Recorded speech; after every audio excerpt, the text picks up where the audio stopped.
One West, 125th Street. Look, y'all put y'all faith in presidents like they gon' change this country. Run the league and let y'all play. Mama, he ain't come here on Congo slave ship. What the fuck he do for blacks in his administration? I'm waiting, patient like a saint. Black, Hispanic, Native, they hate your ass the same. Paint Christ in their image, paint you as a slave. God ain't all love, scriptures say he hate. African soul niggas, they know we not the same. School to prison pipeline to get you off the streets. Put you in the cell toilet connected to the saint. Molested as a kid, she prostituted as a teen. The byproduct of Martin Luther King dream. They just took the yoke off, my nigga, we ain't free. We living bleak in these wastelands of poverty. If you don't know the truth, then the lie sound promising. Prophecy, gift and the curse. Dylan started killing, they was sitting in church. Black folk forgave him, man, this shit is absurd. You should never love your enemy, that shit ain't gon' work. Yeah, fuck dying on your knees, you better die in glory. Man, I joined the U.P.K, taught me the art of warring. I took a nigga life like mine to be recognized. I feel that pain every day, it can't be reconciled. Pops banging, my sister a prostitute. My brother got life, and somehow I still found the truth. War ready, no cowards, no excuse. Fuck reparations, you can't bandage no open wounds. Blood on the leaves, body swing hung from a noose. I was on a run in Nashville and I found the truth. I called the school, classes being held by the shock on my life. I want to be a gangster like a cop. Do this for my brothers, real brotherhood. Everything we do, we got it out this book.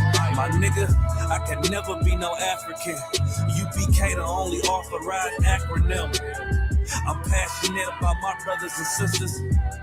We in hell, I ain't got nothing against them. That's another religion. If it ain't under YAHANNA, ain't he murdered by them and got a hug from YAHANNA. That's the way out for a coward in my observation. They don't fear the Lord, they indoctrinated. Wolves in sheep clothing, Joe Osteen. Real priests bringing back black royalty. One West on my headpiece, ranking order. Can't let them trick me off the streets, I gotta raise my daughter. I got brothers at the border ducking ICE agents. I got the name changed, it was life changing. My family thought it was a game, but on all black, they said I was going through a phase. There's more of us in jail than it was slaves. Chose by the Lord, we could never be the same. Soon as they born, the wicked go astray. They left the truth, they wasn't with us anyway. Niggas weak, they just saying anything to be truthful. We don't want no cowards anyway. Look, coronavirus, that's a plague. You don't get too much sleep when you waking up the dead. First camp, I cut off all my dreads. I took an oath when that oil hit my head. Niggas capping like they lids. I'm a priest, I never stick no fork in no pig. I was dead till I found out how to live. This brotherhood taught me how to be a man. I came back to my roots, I had to dig. A couple gaps I had to bridge. I got a rib, I'm married to this work. You wanna serve the Lord, he ain't in the Christian church. Came back to my roots, I had to dig. A couple gaps I had to bridge. I got a rib, I'm married to this work. You wanna serve the Lord, he ain't in the Christian church.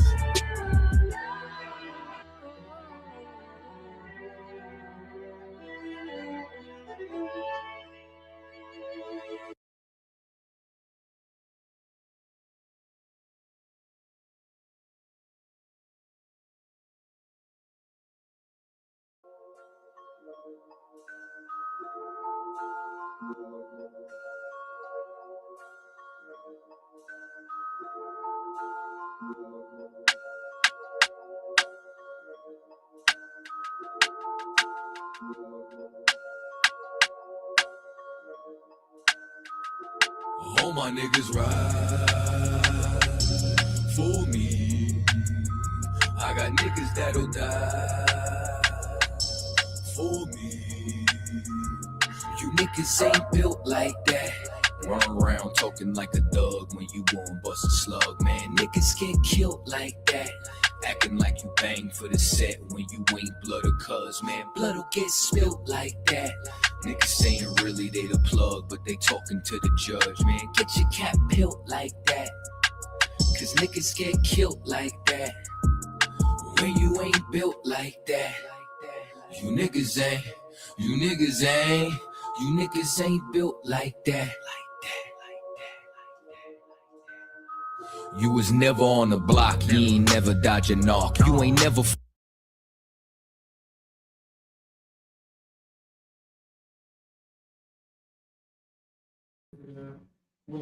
You live? Oh, well, so you could have kept it running and put us on the drum. But anyway, hey, Shalom, Israel with the Israelite School, University of Practical Knowledge, out of 1 West 125th Street, Harlem, New York, under Command General YAHANNA. This is Thursday class in Philadelphia. I'm Officer Not holding it down today. Shout out Officer Yedaya. You know what I'm saying? Shout out you know what I'm saying, anybody that's running the classes in Philadelphia, especially on Thursdays. Had a few setbacks, you know what I'm saying? So the water for y'all bearing with me for these last couple weeks. I wasn't able to get up here, you know what I'm saying? But we back rocking and rolling. Got I.S.U.P.K with me on the helm. What's the name of the class today, I.S.U.P.K? Million dollar slave, the Prelims. All right, so what I wanted to do was I wanted to and honestly the title don't really matter because it just don't. You know what I'm saying? But I wanted to really understand, I wanted people to understand the idea of slavery. Now, this all stemmed from a conversation that I was having with somebody about LeBron James coming to the city of Philadelphia, right? So when LeBron James came to the city of Philadelphia, we too up about? Yes. So when LeBron James came to the city of Philadelphia, right? Of course he's going to bring money into the city. That's a given. However, he makes the city and the people that he worked for billions of dollars, right? If I had $10 million and I gave you 100,000, how would you figure the math work? The math ain't mathing, right? Right. So if they make $10 billion and give him 1 to 2 million, it's no different. I don't think we understand how millions work versus billions. If you bring the city $1 billion and you only make 1 million, the math is off. You know what I'm saying? So granted, LeBron may be a millionaire or close to a billionaire, whatever the case may be, based off his endorsements. But what we are $1 million slaves. You know what I'm saying? So I named this class right here the preliminaries, or think like the preseasons. You know what I'm saying? Or like the bottom. I wanted to do like the bottom, the middle, or the bottom, the top, and the ending. You know what I'm saying? So I kind of wanted to do like a you know what I'm saying, a trick this type of class where it's 3 parts. You know what I'm saying? I don't want to be long-winded, but I just want y'all to get the point. You know what I'm saying? So we're gonna start with the beginning, the preliminaries, how $1 million slavery is for us as working class men. You know what I'm saying? Us is people that's, you know, everyday common folk. And then it's another, that's the game. That's the people that's like really in the neck of the enemy. You know what I'm saying? They getting $1 million and all of that. They're the $1 million slaves, but they make $1 million off of us as slaves. You dig what I'm saying? So the mentality is cyclical. And once we learn how to break it, then we can learn how to recreate it and make our own society, right? But you know, as always, the example is what we can see. The example is what we can pinpoint, something tangible or something concrete. You know what I'm saying? So that's pretty much the gist of where this whole idea come from. Bob, we got anything online? Anything popping on the internet? Not yet, sir. You know what I mean? Shout out to the one people that's watching. So I mean, first of all, we're gonna read this book right here. I'm gonna have our bot read it. This is a book by Melton Meltzer. Shout out to Cap Soccer War. When I was a pup in the truth, Cap Soccer War. Oh, that's the back. So like, can you put it in the camera so the people can see it? I think so. That's the front or the back? That's the front. This is the front right. Okay. So this book right here is something that Cap Soccer War read all the time. You know what I'm saying? He read this book probably every single class, right? This book was heavy to me because it really explained something that we could never really explain, like how slavery works, and you know what I'm saying, the things that we know all the time because we see it, but we can't identify it, right? So Abad, can you read from that on page 79? It's gonna be, can they hear us on the internet? Yes, sir. Yes, sir. They can hear you and they can hear me. Okay. All right, so page 79, right? Second paragraph down, you're going to see where it says agricultural, domestic, and industrial, and then public. Those words not in that order, but something like that. You see it? Yes, sir. All right. Can you read that paragraph for me? So God, besides the domestic, the agricultural, and the industrial slave, Mm-hmm. all properly owned, there was another kind in Greece. Now, he said, besides the public, the agricultural, and the industrial slave, there was another kind of slave. Go ahead. The public slave. The public slave. Go ahead. The government of the city state brought workers to perform public services. Now, this slave or this slavery was a governor or a public of the city state, meaning it's a state or city or county job, right?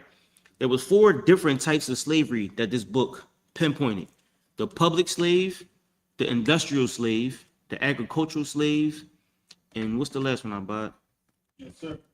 Domestic. The domestic slave, right? So now a domestic slave today would be like a CNA, right? Or somebody, not CNA, what's the one that work in the house? A home health aide, something like that. A domestic slave would be like a maid or somebody that works in the house, somebody that's working around, you know, your house, like a any type of residential work. Would be like a domestic slave, right? Somebody that's in your house, they doing any type of work for your house. Agricultural slave, of course, is people that's going outside and they work in the fields. They pulling the grapes, they pulling the you know, the oranges and anything out the fields, right? Industrial slave would be somebody that's doing plants, any type of work in the plant, right? And a public slave. Now continue reading about a public slave. The government of the city state brought workers to perform public services. Mm-hmm.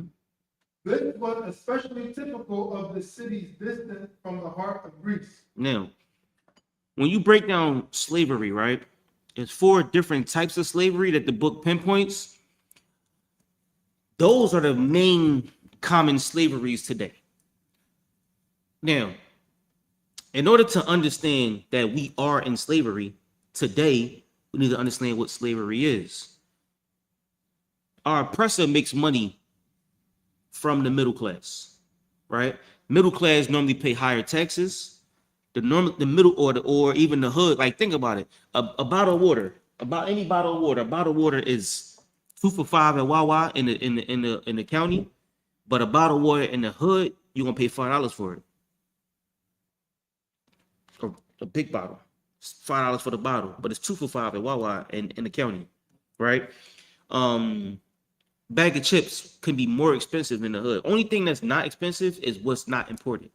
So all of the things that's in the hood that's expensive are things that are imported.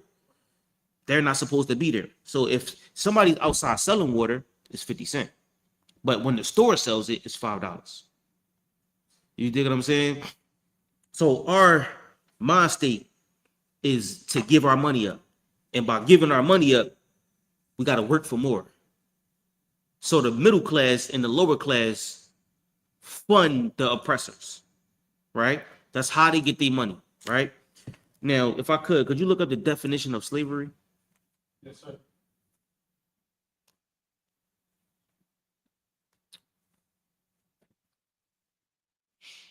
Shout out to the one person watching. Shout out to you, the half a person. Y'all got any questions? Y'all can also put them in the chat too. You know what I mean? You got it? Yes, sir. Slavery. Slavery is a system in which one human being is legally owned, treated as property. Now, the heavy word is legally, right? Meaning it's lawful. So when you go to work, right, you sign a contract, a legally binding contract, right? This contract binds you, and now you trade time for money. This is your legally binding contract. And I think the 8-hour John, I think it was, I forget, probably like early 1800s, 1900s, where they decided the 8-hour day.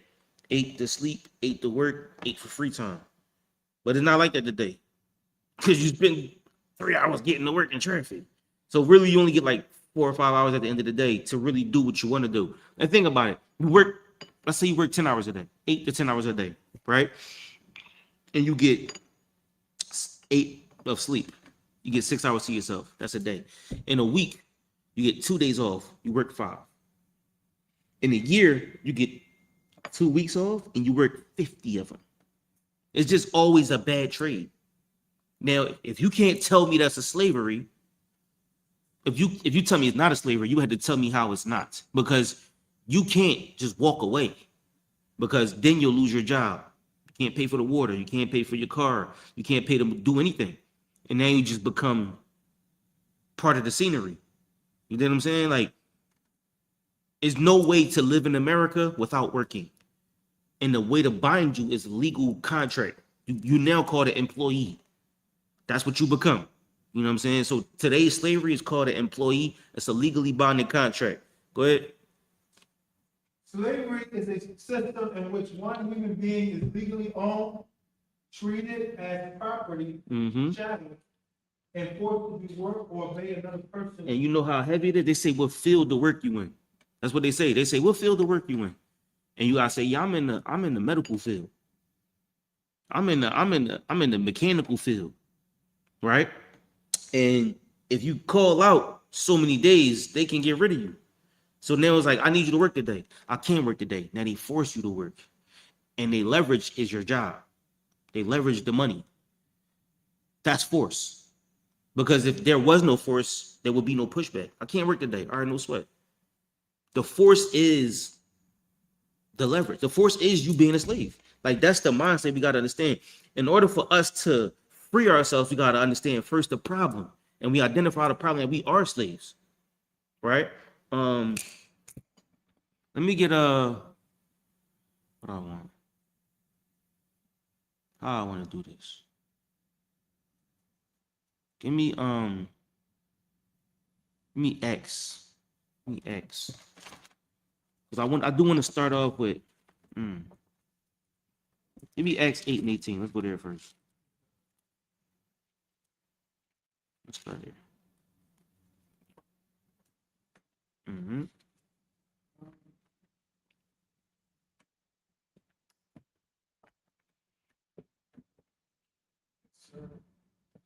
This is the book of Acts, chapter 8 and verse 18.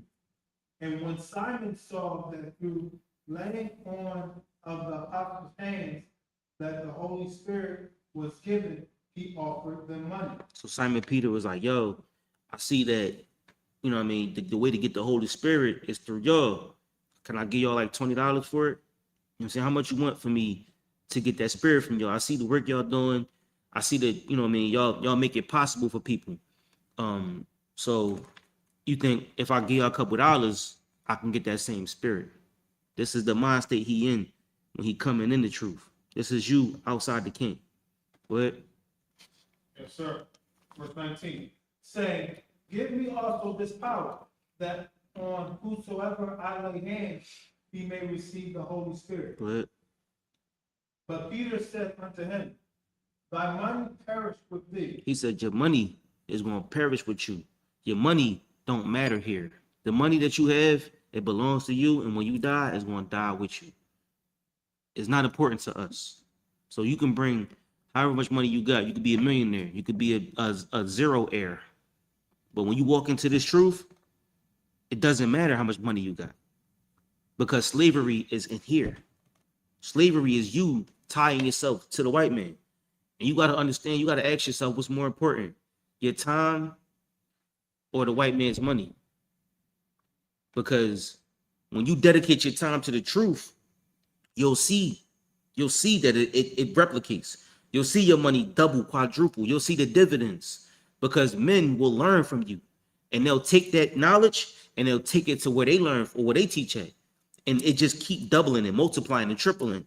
It's no different than you putting $1 in a CD or you putting $1 in something like, some kind of investment. And with that investment, you'll see your dividends grow. Real dividends is knowledge, information, wisdom. You take this wisdom and you share it with your brothers. No, the shares in your property, the shares in your job don't matter. You know what I'm saying? The stocks and the bonds, those shares are different. Those are money shares. But these shares is something way more heavier because when they take them to the bank, you'll see brothers' soul change. you'll see spirits change. He's trying to pay for the Holy Spirit. You can't pay for this. No amount of money can give you what we get in this truth. And that's what he's teaching them right now. This is his first lesson. Go ahead. Because thou hast thought that the gift of God may be purchased with money. And I bring this out every week, and I continue to bring it out. That class that or that song that Barzal had, the gift, we should have played it today. I played the music that carries the spirit of the class at the beginning. But the gift, man, he said, you got the gift. Take the gift. Right? You think that you can buy the gift of God with your money. It don't work that way. You can't come in here with a whole bunch of money and think that, oh yeah, I'm gonna put my money here, put my money there, and we're gonna love you because you're rich. Or we're gonna hate you because you're poor. It just don't work that way. You know what I'm saying? The spirit is that's the wealth in you. And that's what the Lord wants. But this brother right here, believing that his money is going to get him out of his poverty. His money is going to get him out of his hell. The spirit of the Lord ain't for sale. You can't use the money to free you. Go ahead. Verse 21. Thou hast neither part nor lot in this matter. You ain't got no part or no lot in this matter. A little bit or a lot. We use the word a lot. A lot. A lot meaning a sum or abundance. You got no little bit or a lot in this matter. Go ahead. For thy heart is not right in the sight of God. And that's what we got to understand. I think did he mention something about money? Oh, that was the last verse. Like, we think that the money was going to keep us straight. And even when Christ was offered the money to the temptation, because Satan was trying to raise him up. You mean, he was like, yo, take the money and you're going to be king of the earth in Luke chapter 4. He never took the money. You know what I'm saying? So that's the first thing that we want to understand. Right? Let's deal with that.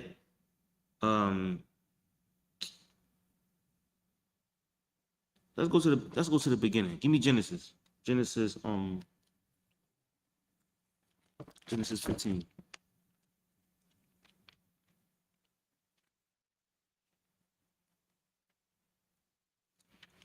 Genesis 15:9. This is Abraham.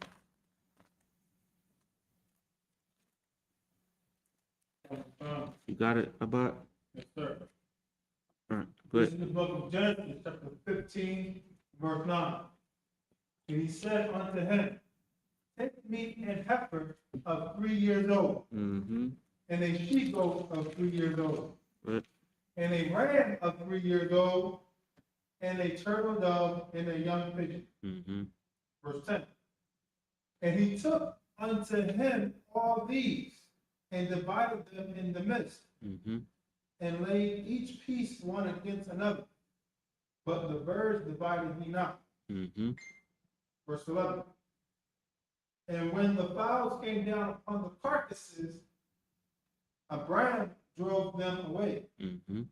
Verse 12. And when the sun was going down, a deep sleep fell upon Abraham. Now that's what you need. Deep sleep. The sun was going down. He went to sleep. Go ahead. And lo, a horror, great darkness fell upon him. A horror of great darkness fell upon him. Now, mind you, this was before he came into the truth as well, right?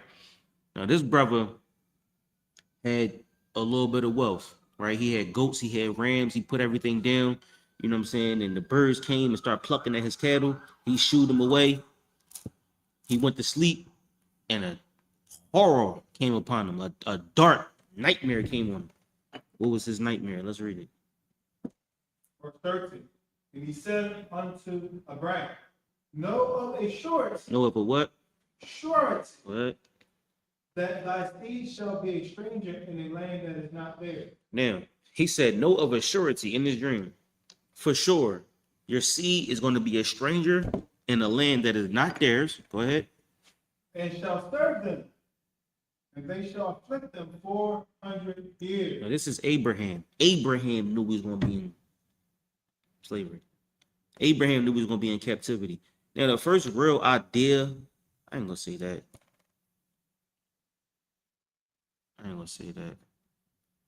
Okay. Before it was known as, okay, I'm not going to say that either. Keep going. Yes, sir. Verse 14. And also that nation whom they shall serve, will I judge. Now, okay, let's put it like this. The word slave is Germanic, right? It more so comes from the Byzantine Empire and their idea of what slavery was. Before then, you had servants. You had men that worked for their freedom, no different than Jacob and Laban, right? And in the year of Jubilee, you would be free, right? When your year come, you buy yourself out of your servitude. Some people, some women was able to, or wasn't able to do it. You know what I'm saying? But the word slave is different. Slave is a whole nother idea. You know what I'm saying? Slavery in America, and when you see he read the definition, chattel slavery is what they put on it. That's how they identify it today, meaning you aren't a person. You're not even a human being. They call you chattel, like an animal. They had to specify it because of how diabolical Esau was. Esau didn't just do slavery. His slavery was diabolical. And now it's not chattel slavery. It's a different type of slavery. It's damn near like you an employee. It's a mental slavery. Because we think in order to maintain, we got to get more money. And then we go work for them and make their empire greater. You know what I'm saying? Abraham had a dream, a nightmare rather. His nightmare was that we was going to serve another people, another nation, right? And the Lord said he was going to deal with them other people. We're going to get in the end of the class, we're going to get to how and what happened throughout this time period. You know what I'm saying? But this dream was that we was going to be in captivity. Start from the top of the verse we just said. He said unto Abraham, know of a short that thy seed shall be a stranger in a land that is not theirs, and shall serve them, and they shall afflict them 400 years. This is a prophecy that Abraham had. We won't be in slavery for 400 years, and we've been in about 14 different slaveries according to the Bible, according to history. Under Philistines, Moab, the Amorites was coming after this. Of course, Egypt, Esau. I think the Philistines like 2 or 3 times. The Greeks, the Romans. We've been in slavery countless of times, but the idea was for us to get it together, and we never did. Keep going. Verse 14. And also that nation whom they shall serve will I judge. And after, the word judge means to punish. Go ahead. And afterward shall they come out with great suffering. That's the idea, though, because when your mom punish you, when your dad punish you, what do they expect from the punishment? Like if I beat my children, I expect you to get it, understand it, and do better. You know, your dad punish you or beat you, he expects you to understand what he's saying to you and do better. But then there's certain type of kids like us. We just bad kids. Our dad that punished us, and we like, yeah, all right, that was rough. Where the weed at? Where the hoes at? You know what I'm saying? Like, our mind state is not fixing it. We don't even care about how it got like this, like how it got this way. We don't even want to know how it got this way. You tell people how it got this way, they say, oh, slavery was so long ago, it's ancient. It wasn't. It wasn't. I'm gonna tell you how close it was. My grandfather's grandfather was a slave. That's 5 generations away.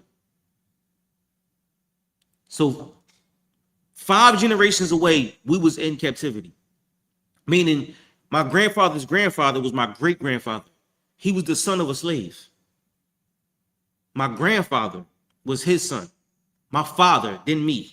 That's 5 generations away from slavery. So now, when you see it that close, you're like, damn.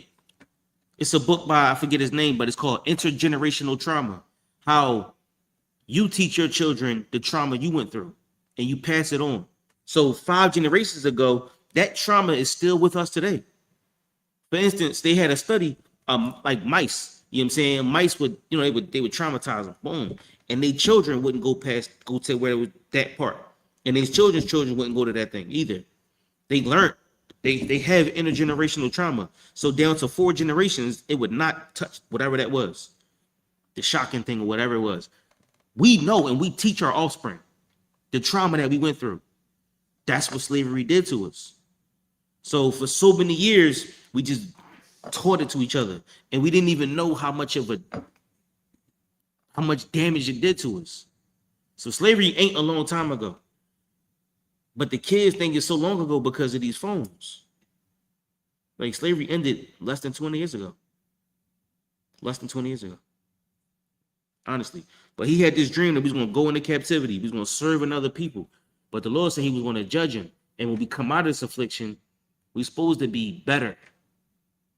We didn't do that. We came out of Egypt and we got worse. We wanted to go back to Egypt. He brought out 2 people, Jacob and Caleb, and was like, yo, I'm gonna just take these 2 people. Jacob and Caleb put the kingdom together. They put the nation together. They went in Joseph, what's his name? Joshua and Caleb. They went and scoped. They got Manasseh. They got all these different lands. They put the map that we know together. The land of Judah, Simeon. They put it together. They went and, I don't say it on the internet, but they unalived some people to go get that land by hook or crook. Now they didn't do it on purpose. They just, we're gonna rumble. If you're not giving it up, it's mine. You know what I'm saying? You're gonna have to take that. You know what I'm saying? So as they put together this nation, it says in Judges, and Ammon came into Israel and they grew great among us, and we went in captivity under them. And you know what I'm saying? We just let them in and kept letting them in, and they kept taking over. And once they take over, we become servants. We are no longer the top class, we become bottom class, right? And I wanted to pull Israel homeborn slave, but you already got that scripture. Keep going in this, what you got. Yes, sir. This book of Genesis, 15 and verse 14. Mm-hmm. And you're gonna read down to I think 18, but go ahead. And also that nation whom they shall serve while judged, and afterwards shall they come out with great suffering. Mm-hmm. Verse 15. Thou shalt go to thy fathers in peace. Mm-hmm. Thou shalt be buried in a good. So he said they are going to go through servitude. They are going to go through captivity. But you, which is thou, you are going to go to your fathers in peace. You're not going to deal with this. He's talking to Abraham, right? Or Abram at this point. He's not even in the truth yet. He's just a brother in the world. But he got this nightmare like, damn, you about to go into hell.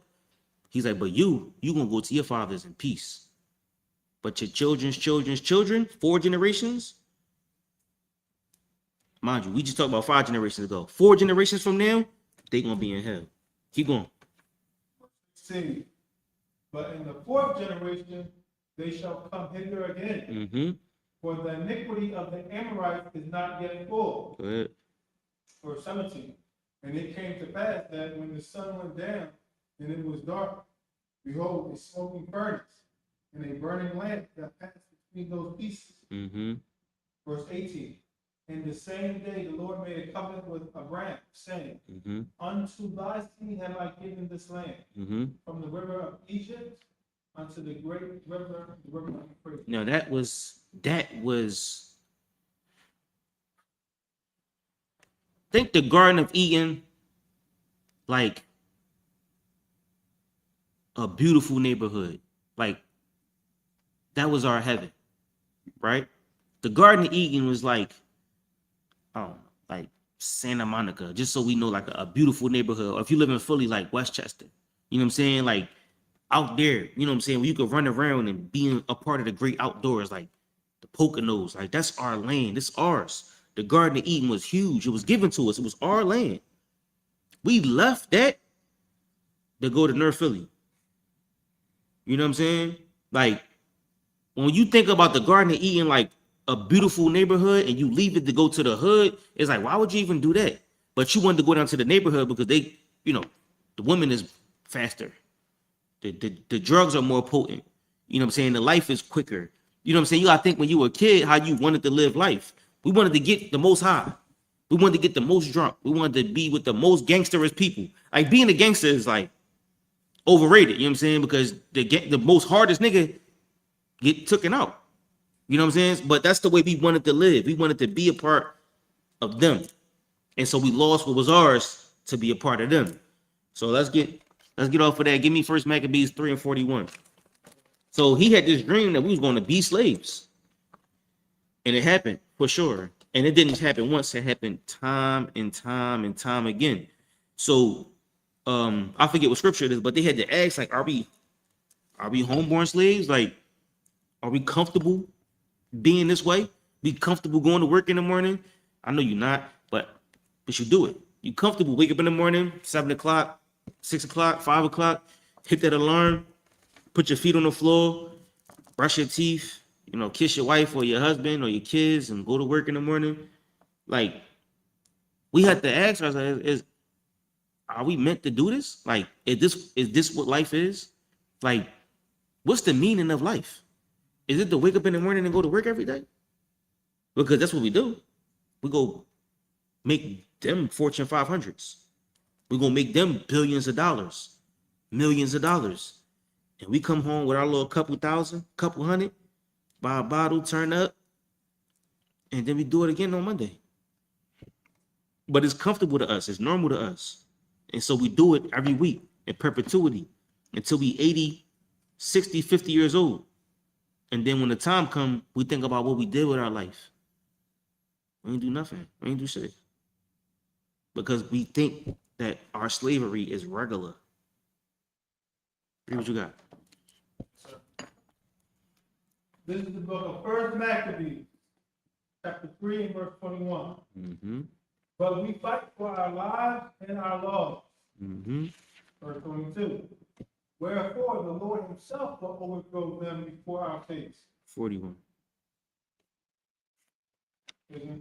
3 and 41. This is the book of Maccabees 3 and verse 41. Mm-hmm. And the merchants of the country, hearing the fame of them, took silver and gold very much. So he had a lot of silver and a lot of gold. Go ahead. With servants, Mm-hmm. and came into the camp to buy the children of Israel for slaves. Abide. When I read that scripture, like, that's sad. You know what I'm saying? Like, and that's what we do this for. Read that one more time. Maybe you didn't hear it how I heard it. Read it one more time. And the merchants of the country, hearing the fame of them, took silver and gold very much. Mm-hmm. With servants, Mm-hmm. and came into the camp to buy the children of Israel for slaves. What that mean, Abad?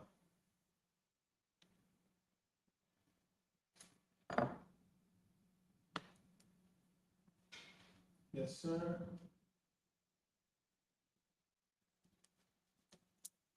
That Nigga, lock it.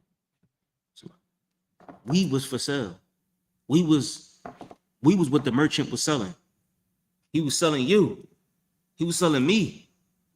Like, you know how they sell apples and oranges? We was in the display being sold in Maccabees. This is the time of the Greeks. They would like hearing about the fame, hearing about how strong them niggas is, hearing about how strong the blacks, the Israelites are, how much they can carry and how much they can build. They was like, yeah, I'm gonna go get one of them. They came into the city to buy the children of Israel for slaves. So Abraham had this dream in Genesis. And in the book of Maccabees, we just sold casually sold as slaves. And this didn't happen once because Rome took over Greek. Technically, they had about like a 160-year reign under the Maccabees, right? But Rome assumed Greece because a Edomite got into power in the Maccabean Empire. And by doing so, he was able to sell Israel over to Rome, right? So, but during that time, that couple years, those Maccabeans revolted and it was free from Greece for about 160 something years. And then Rome comes. And now the idea of being a slave is just regular. Like, we just go to work and we just do what they tell us to do. You know what I'm saying? And like, Even in Egypt, they had beer. They had beer, they had marijuana. And that's what the beer was thick, like barley. It was thick, like oatmeal. You know what I'm saying? But it was potent. Beer is old. You know what I'm saying? They would just, even like bread, you sit bread down, I think water or something like that. You would just sit it down and it would just yeast and mold, and that would make beer or something like that. Don't quote me. But beer is old. They would just give them beer. That was your payment. You know what I'm saying? Or they would take marijuana and they would salak, yeah? They would put it in their rectum. My body put his head down. But this is what we did to get through the week. No different than us getting high today. You know what I'm saying? Doing drugs today or drinking today, getting a bottle. You know what I'm saying? Like the idea of us partying or you know what I'm saying, getting lit on the weekend is old because we was in slavery for so many years. This person just said, knowing how famous it was, they just went to where he was at and just bought some slaves.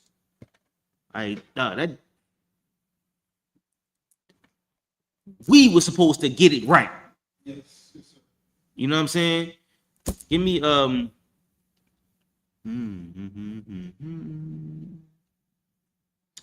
give me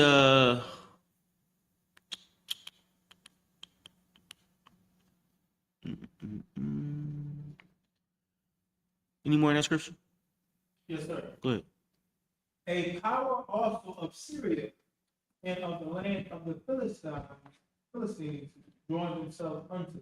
Dang. To buy children of Israel for slaves, a power also of Israel, as Syria, and of the land of Philistines joined themselves unto them also. Damn, I screwed that up.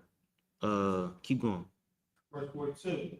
And when Judas and his brethren saw the miseries were multiplied, and that the forces did encamp themselves in their borders, for they knew how the king had given commandment to destroy the people and utterly abolish them. This whole joint is crazy. After this, they talk about how they turned Jerusalem into just a wasteland. They just destroyed Jerusalem, destroyed it. This is First Maccabees, the early part of Maccabees. So you read it and you read about the Maccabean revolt, Judas Maccabees. I think his pop and I think his son. What was his son name? I think the son was Judas. Yes. Yeah, but you read about the Maccabean revolt, how they just it was sad, and that does make you sad. Even when you read down the number to, I think it's chapter 7 with the sister and her sons, and how their tongue was cut out and all of that. You know what I'm saying? To serve the Most High. You know what I'm saying? Like it was sad. It was real sad. But that's the life we live. That's our ghettos. Give me Lamentations 1 and 3.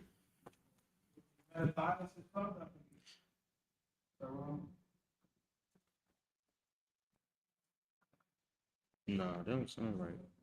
Yeah, he was his father. Mattathias was his father. And Judas Maccabees was the son. You're right. What am I thinking? No, I'm thinking, who was the brother in Esdras? Who was the brother in Esther? Mordecai. That's a different brother. Okay, you're right. You're right. All right. Lamentations 1 and 3.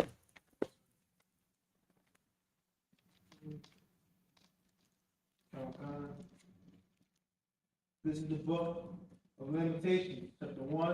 Oh, let me get there with you. Let me go on some. What? This is the book of Lamentations, chapter 1 and verse 3.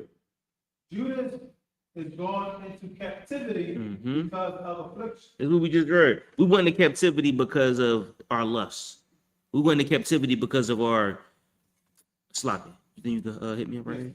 We went into captivity because of our lust, our love for money. Like the scripture said, money isn't evil, but the love of money is the root of all evil. So we would turn down the work of the Lord. We would turn down serving the Most High. We would turn down your brother, your sister. We would turn down the things that are important, which is brotherhood, sisterhood. You know what I'm saying? The work of the Lord. We turn that down for a couple dollars. You know what I'm saying? And we love this money. We got to get this money. You know what I'm saying? So when you get this money, it's like, all right, bet. Now I can do the things I want to do. But everywhere in the Bible, you see that the money don't measure you.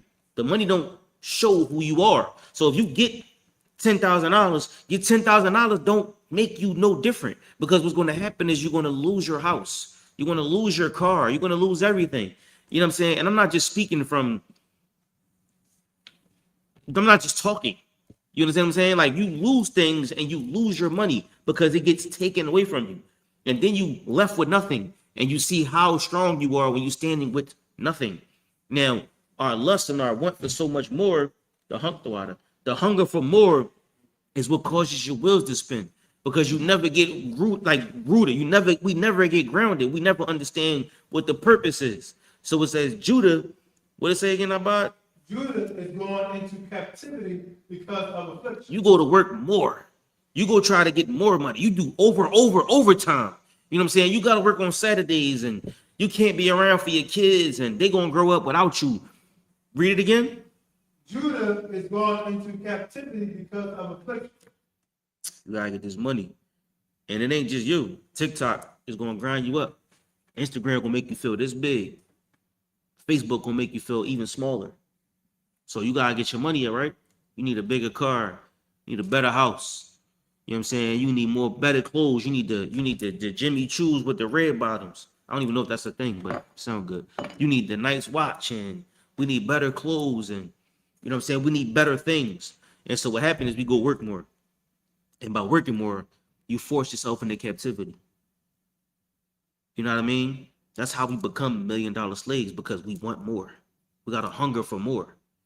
And because we want so much more, if you work an hour, right? Let's say you worked at McDonald's, right? Let's say a burger costs $5, right? You could look on the screen, or Subway. I worked at Subway when I was a kid. You work at Subway. Back then, the sandwiches was like $7.50, $8, right? And we would make about 63 sandwiches in an hour. And I was making $7.50 an hour, right? So one sandwich paid me. The other 63 sandwiches was a mess. Now, we was one of 10 stores, right? And if they all making 63 sandwiches in 1 hour, that's just 1 hour. Now, granted, you got to pay for lights, and you got to pay for storefronts and all of that. You got to pay for everything. But they got 10 stores. Now, I make $7 in this 1 hour, but I got to go get more money because I need better sneakers. So now I work more. And they understand that when one person works longer, they make more money. Because if another person works, you got to train them. You might have to pay them more. You got to teach them. And now you got losses. You lose profit because this person gives this amount. This person gives this amount. They know that if one person stays longer hours, you can make more off of this. No different than how they get machines in the past, right? This is how it started. They will, let's say, Ford or some kind of motor company, right? They got a machine now. It was 20 people. Now it's a machine. But as long as this machine is working, they making money. When the machine does not work, they're losing money. So now they understand this. You become a part of the machine. You are the machine. The more you there, the more money they make. And then we like, yeah, I gotta get them. I gotta get some kicks. I gotta get some hair. I gotta get my nails done. The kids gotta get their nails done too. We gotta get this couch. You know what I'm saying? We gotta get this car fixed. All type of stuff, right? So now once everything is done, you're like, yeah, I got everything done. But in the midst, you didn't missed everything. You know what I'm saying? Our life is revolved around what we want. And then we cry about the things we need. You dig what I'm saying? Like, we need this, and you're gonna cry about that. But you want your nails done, you're gonna get that. You dig what I'm saying? Like, we go into captivity because of our afflictions, because of what cripples us. Read it one more time. Judah is going into captivity because of affliction. Mm-hmm. And because of great servitude. Because of great servitude. Like, we're not just servants. We're great servants. Why? Because we got to get our hair done. We got to get our nails done. Suck, I bought. The women might hate me for this. Well, did you know women put eyelashes on the eyelashes? Did you know women put nails on their nails? Did you know women put paint the same color as their face on their face? You ain't know that? I mean, makeup, right? Yeah, makeup. Like women put like they get their nose done just so it can look like a better nose. You know what I'm saying? Like that's our people. We put eyelashes on the eyelashes and nails on the nails and you know what I'm saying, hair on your hair. Like you didn't tie their hair down. It's protective. And put hair on top. You dig what I'm saying? Like so they can look, I'm not saying women shouldn't look beautiful because it does make you look beautiful. Y'all be looking so gorgeous. Trust me. But as black people, we taught to use what we have.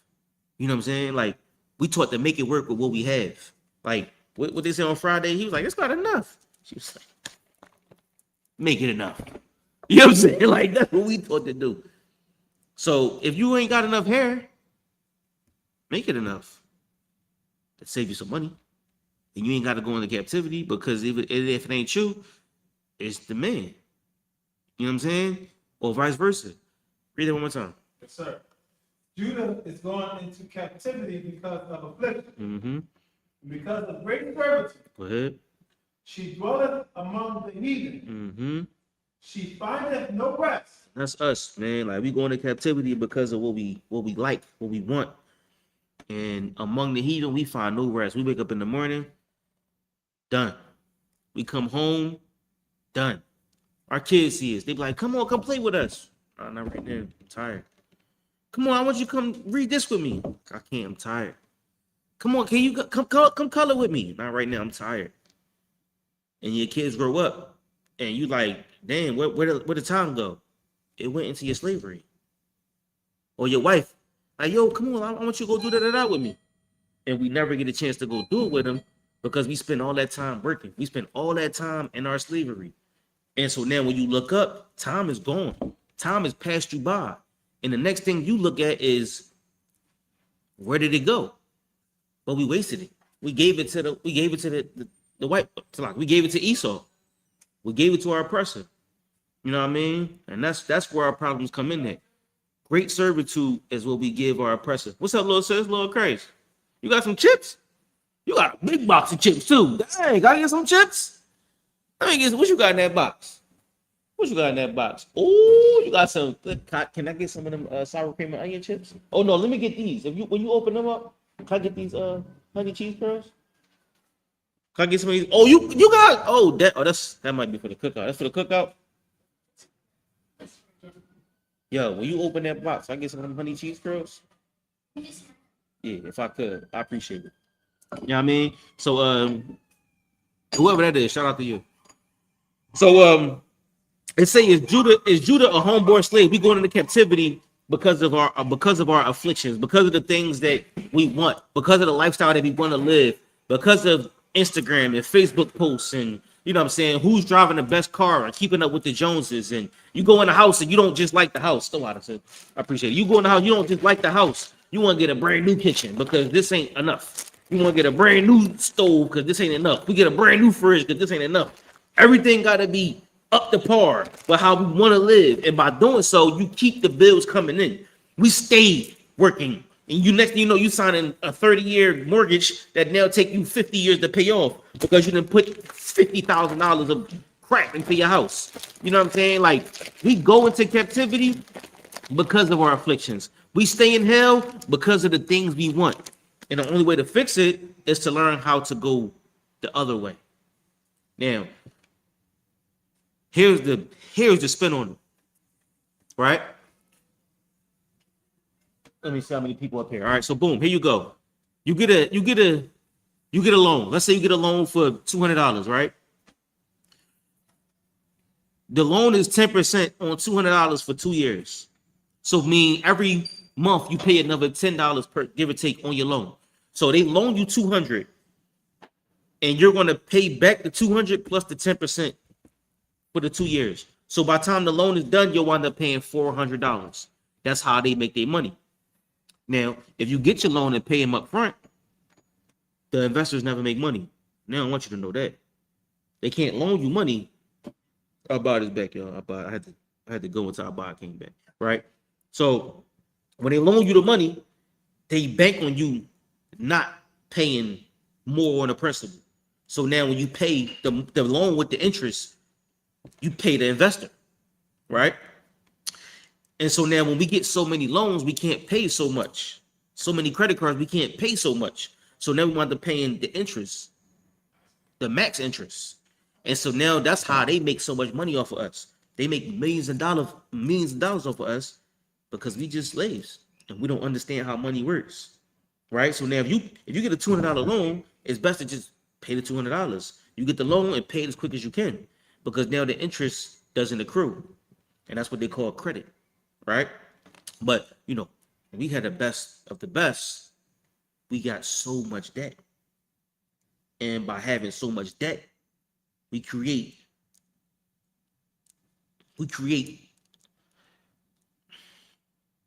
it's like you put yourself in captivity. You create a slavery, you create a box for yourself or a penitentiary, if you will, like a financial penitentiary. You know what I'm saying? It's how we make ourselves slaves. Keep going. Y'all buy it. And who was that?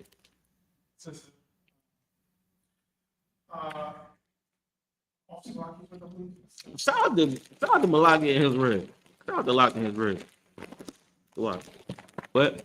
This is the book of Lamentation, chapter 1 and verse 3. Judah is gone into captivity because of affliction and because of great servitude. What? She dwelleth among the heathen. What? She findeth no rest. All her prosecutors overtook her between the straits. Everybody that accuses us of something or of anything, they always get us. They say, yo, y'all this and y'all that, and they always overtake us because we can't never defend ourselves. We can't never stand up. We don't know how to defend ourselves. We just get sold as captives or sold as slaves, and that's cool with us. What? Verse 4. The ways of Zion do mourn. Our ways, the things we do it because we sad. We buy more because we sad. They call it stress spending, stress shopping. What they call it?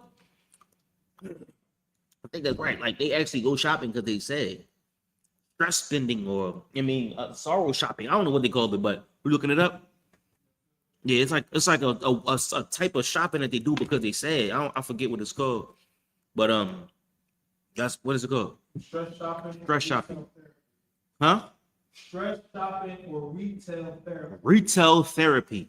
The ways of Zion is mourning. And it's like you stress so you go make more debt. Read that scripture one more time. Yes, sir. The ways of Zion do mourn. Because none come to the solemn feast. Now, here's the beginning of it. Why we mourning? Because we got a Day of Atonement. Right. And we don't partake in that Day of Atonement. Right? That's yours. That they don't belong to nobody but you. No, we don't do it. We got the Feast of YAHANNA here at the school, and nobody comes. You know what they do? They go see the fire race on July 4th. Everybody. The whole city of Philadelphia is downtown watching the fire race on July 4th. What's coming up next? Christmas or whatever. The whole city of Philadelphia is celebrating Christmas. Nobody's here. Nobody's celebrating the Feast of Tabernacles. We gave up our solemn assemblies. We gave up our way of life because we like theirs. Right? We go into captivity because we think their way of life is better. Their houses are better. Their cars are better. Their watches are better. Their jobs are better. So we go into their job. Their restaurant is better. Martin Luther King took spit in his burger. They spit in his burger. They spit in it. Or whatever it was in Greensboro. They spit in their food and they ate it. Because they didn't want to eat at the black one. And they just kept getting spit in their burger. I wish somebody would spit in my burger. No, I'm going to Auntie's food truck. You know what I'm saying? I'm going to, somebody's food truck because I know she gonna take care of me. Our ways are just, it's because we hate being black. The ways of Zion is mourning. We mourn because being black means, you're just a Negro. You just a Negro in the hood. But when you drive around in the Benz, you pull up different. You know what I'm saying? When you get a watch, your time different. It's a lot, y'all, but you think what I'm saying? Like when you get the Jimmy Choos with the red bottoms, you walk different. You know what I'm saying? You gotta come through with the nice clothes on because they're gonna respect you. Your chain gotta be bigger. They're gonna respect you because they see your money in your outerwear. Like that's the way we think. And that's how we keep ourselves in captivity. That's why it's the beginning, it's the bottom. And we do that because we middle class. We don't got it like that. So now we got to make ourselves feel better. We got to make ourselves look like we like them. And by doing so, we got larger bills. We pay larger taxes. The middle class pay the most taxes ever. They spend the most money because the lower class won't spend nothing. The upper class write everything off. They go to lunch, it's a tax write-off. They buy a phone, it's a tax write-off. They get a car and then drive around, tax write-off. Everything to them is a tax write-off. So they might spend $200,000 in a year and they might get 180 back in taxes. Not us. We don't even know how to do that. So that money's gone. You might make 100,000 this year and don't even know where it went. 120 and it's gone. You don't even know where the 120 at.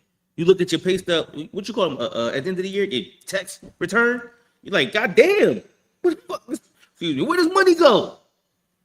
It's gone because we in captivity and we love it. You're gonna do it again next year. Keep going. Yes, sir. Her priest side. Her priest side, and that's me. That's how I buy it. When you go stress shopping, we be like,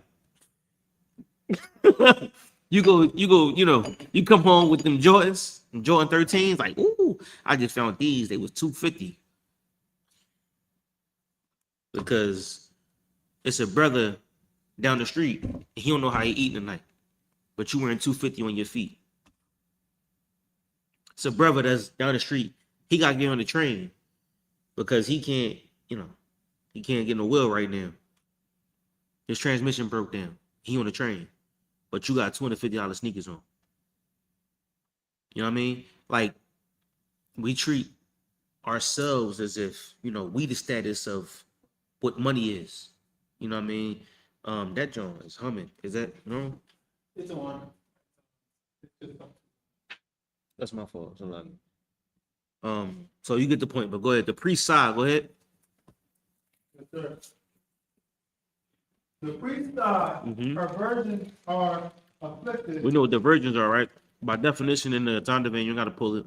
But the Zondervan say virgins are young women of marriageable age. So think about a woman between her, early 20s, to like 40s. Virgins are afflicted. They don't even know. Like they jammed up. Let's put the afflicted is jammed up. Our virgins are jammed up. Our young women are jammed up. Go ahead. She is embittered. Wow, because she watching Bad Girls Club.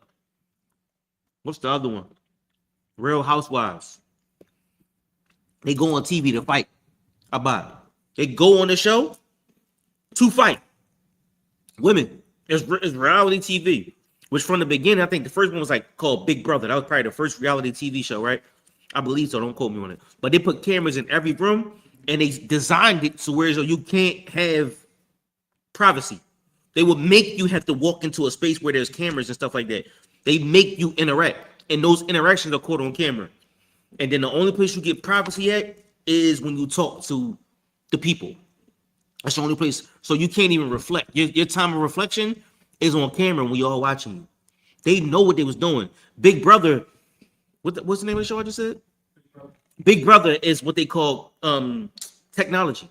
So remember when I was a young boy, I was in like school, we had like a class and they were talking about Big Brother. Big Brother is the cameras. All these surveillance, that's what they call the surveillance, is Big Brother. That's what they were saying. This is the surveillance age. So now when we get to reality TV, they got women running around on Housewives. They just running around beating each other up. Well, I don't know about that one, but it's a show that they really just fight, right? They teach our women. That's the people that teach our women. Housewives of Atlanta, you turn it on and it immediately gives me a headache. I know they women, they're gonna be women, but Jesus Christ. You know what I'm saying? Like the arguing, the bickering, That's the women teaching our women. Because mama and them ain't teaching them. Big mama ain't teaching them. She probably like them girls. They don't want to learn. So who's teaching the women? The women don't want to learn from the men. The men shout out. Who's teaching these people? Where are we learning from? Women bitter. So what happened with the men? The men get bitter. And it just keep going. Virgins or women are afflicted, lost in bitterness. You can't even talk to a girl no more. You're like, hey, what's going on, sis? Yo, nigga, you talking to you broke? That nut ass what? Oh, excuse me. You know what I'm saying? Like the way they talk to you was like, oh, all right. So now you gonna grind them up. Like, yo, who you talking to? And it's on. Now y'all just like this. Like what? You know what I'm saying? Now y'all throwing drinks in each other's face. The encounter isn't about like, you know, in the 70s you would sing they would sing 50, they would sing to women. You don't know those songs? They'd be like, I'd be like, they pull up 7 Deep. They be like, Regina. They would sing to them. Not no more. Not no more. When they talk to these women today, it's a whole different song. You know what I'm saying? Bitterness. Go ahead. Yes, sir. Verse 5. Her adversaries are the chief. Mm-hmm. Her enemies prosper. Judah's adversaries, right, are the men in charge. So now, Abad tells you to stop smoking. Now, Abad is your enemy. He's your adversary. Quad does not tell you stop smoking, stop getting high. He's your enemy now. And the card tell you stop being a chomo, a person that assaults children. And the car is now your enemy. You know what I'm saying? We tell you to get right. We tell the sisters get right. Stop doing all that. And now I become your enemy. Your adversaries are the chiefs. Go ahead. Her enemies prosper. And by doing so, we can't tell you what's right or what's wrong. So like these chips are amazing. We can't tell you how to do right because you love doing wrong. And by doing wrong, you're gonna get more high. You're gonna get more drunk. You're gonna get more locked up. The lawyer's gonna make more money. The judge's gonna make more money. The jail's gonna make more money. The drug dealers make more money. Rick Chow, which is the one that, you know what I mean, unalived that boy, the brother, he gonna still make money. Because you still can go get your bundles. You know what I'm saying? Our enemies are going to prosper because you make them. We make them. We make them prosper because we hate what's right. Go ahead. For the Lord has afflicted her for the multitude of her transgressions. The Lord afflicted us because we love sinning. We love doing what's wrong. It's just in us. We love getting super duper drunk and driving fast. You know what I'm saying? Like, we love joining the gang. And sometimes you ain't got no choice. You know what I'm saying? Like, the way of life, it's like a death style. I mean, we fast to die. We love to sin. We get super high, super drunk. You know what I'm saying? And that's because the slaveries we work or the life we live. It's just it's self-medicating. You know what I'm saying? We can't get past the hell that we in. So what we do? We try to die. That's the way to look at it. It's like, all right, but I'm gonna just get more drunk. And God forbid you go twist your car up tonight. It's just the way we live. Our enemies make money because we can't control our life. Go ahead. Let me know when I'm getting close to time because I do want to get to the point. I'm bringing out the problem, but I do got the solution. So let me know when we get close to time. Go ahead.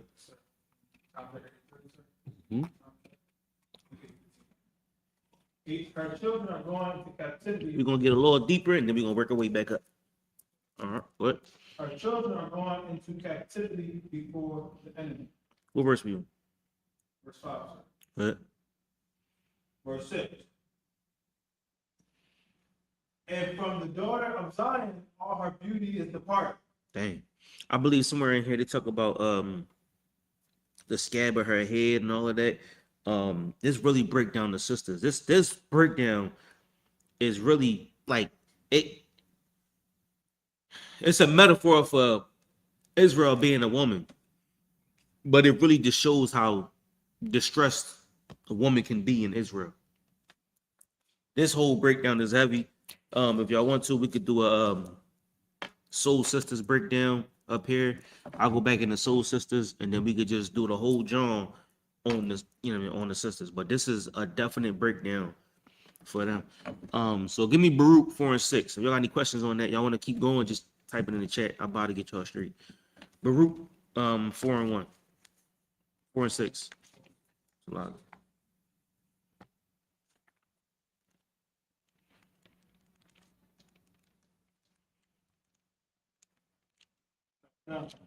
Oh, where Baruch at? A lot, yeah. 1 second.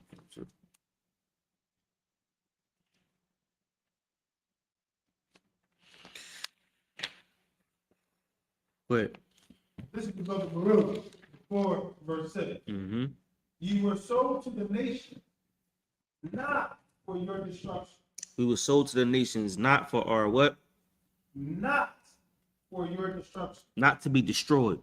We're not put here to be destroyed. We're not put here to destroy your mind. A lot of times we work hard, we work so hard, we can't even remember stuff. You know what I'm saying? I know I do it. I'm talking about myself. This is a confession at this point. You know what I'm saying? I ain't working so hard. I put my cup down to get my phone, pick my phone up. Like, what the hell was I about to do? And I'm like, you know what? Let me get this joint. I'll put this here, and then I'm like, hold on, my cup. And I'm like, I was about to call somebody. And I'm like, hold on. And I'm like, oh, you was reading. Like, we destroy ourselves because we don't get no sleep. You know what I'm saying? Like, we so deep into the work, we so caught up in our lifestyles that we don't even take time to nap. That's what described the last scripture talking about. We don't even take time to take a nap. When the last time you took a nap?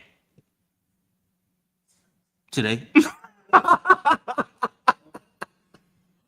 Oh, shout out, bud.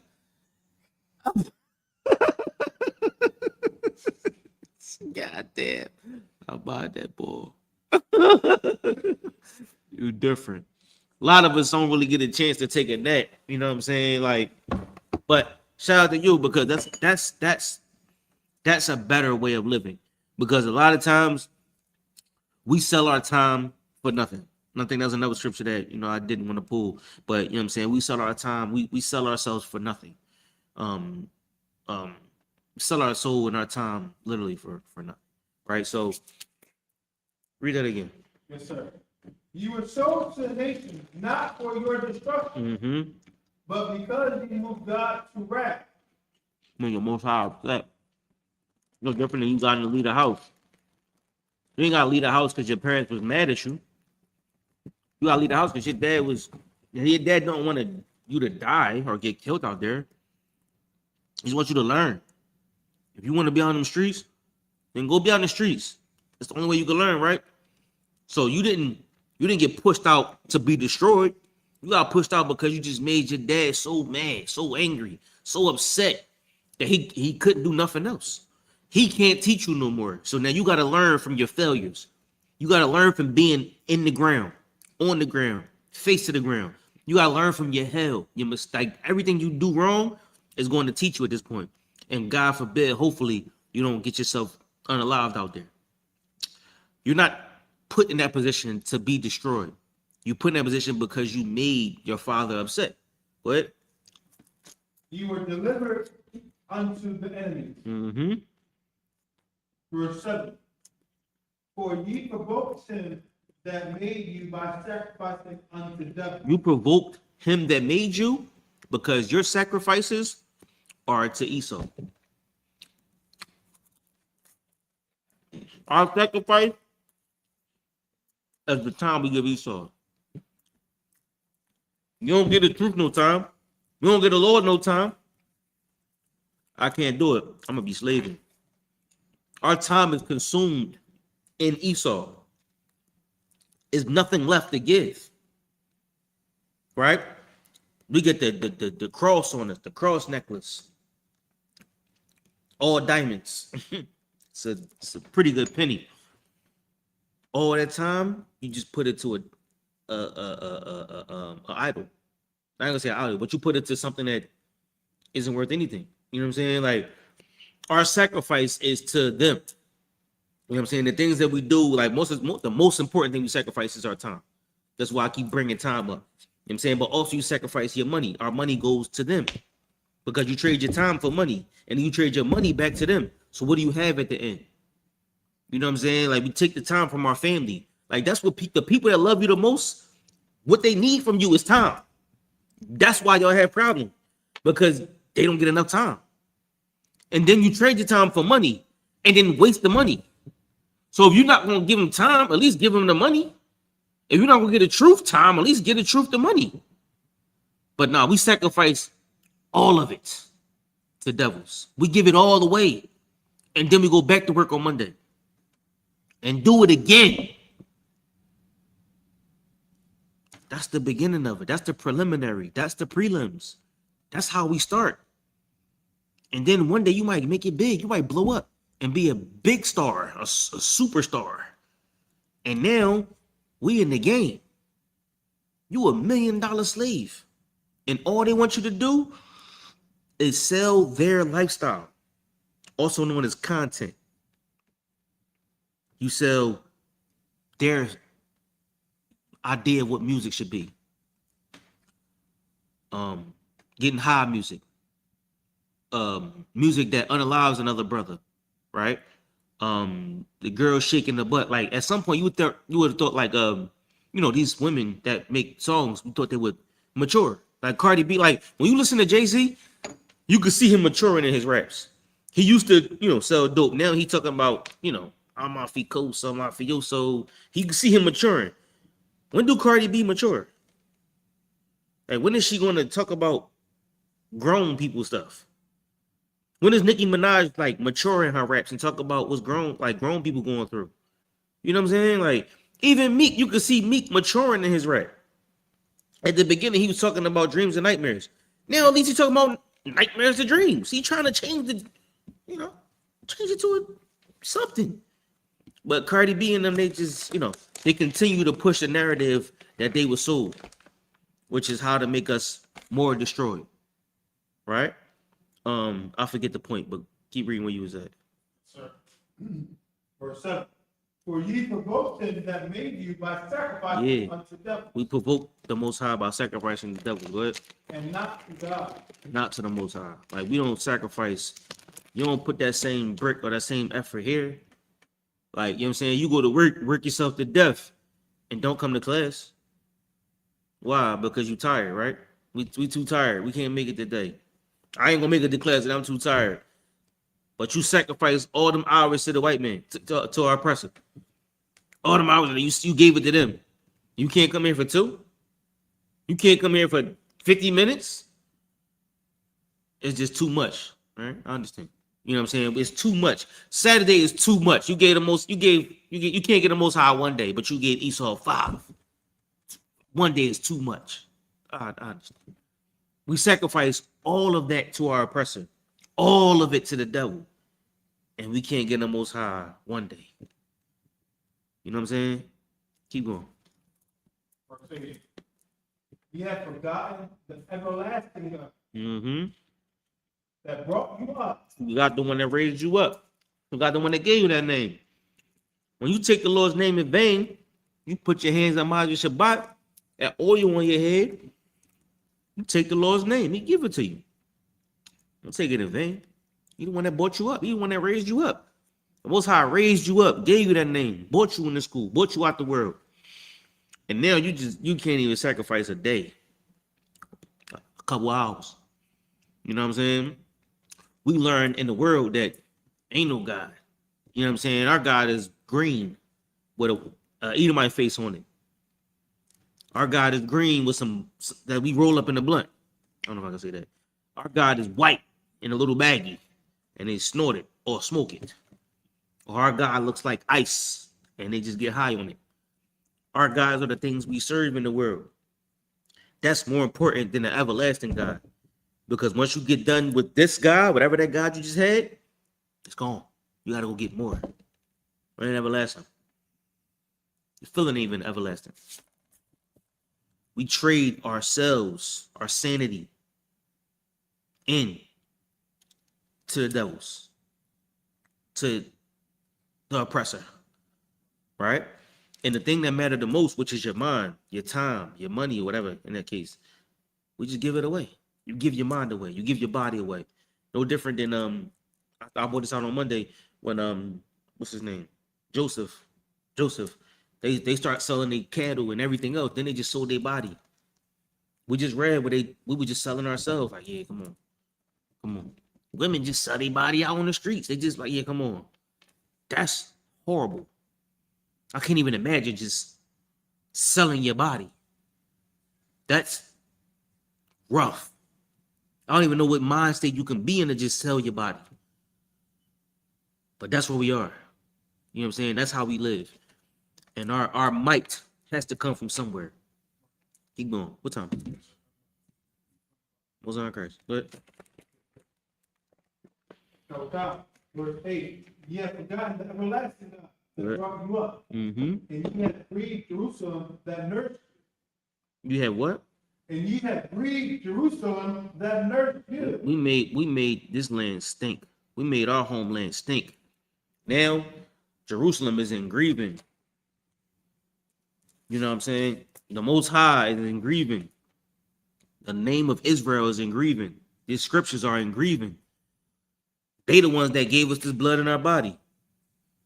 And we make them sad every day because the Most High look down and see us just wandering the streets.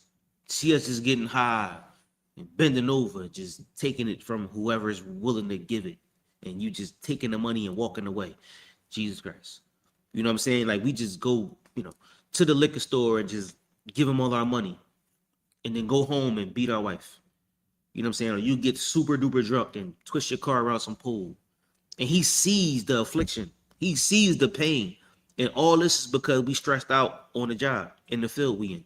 The slavery, whether public, industrial, domestic, or what was the other one? Agricultural. Whatever type of slavery we in. These slaveries stress us out. Man and woman. And you come home and you just try to forget it. We just try to deal with the pain. Self-medicate. Shopping. Drinking. Drugging. Beating. You know what I'm saying? Those things are what makes us feel better. Keep going.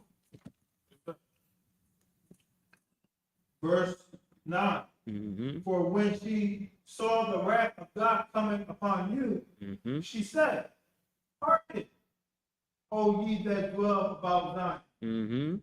God hath brought upon me great warning. Yeah, go ahead. Verse 10. For I saw the captivity of my sons and daughters, which the everlasting brought upon them. Man, we see how destructive the hell that we living in is. And that's why we go on these streets and teach. Lord willing, you'll understand it too. Lord willing, not just you understand it, but you teach people that we can't get out of this unless we come together. So many times we've seen black people come together, whether it was through financially or just standing together, bonding together like Nat Turner. Financially, we bond together and make what you know as Black Wall Street. Many banks, or the idea of banks.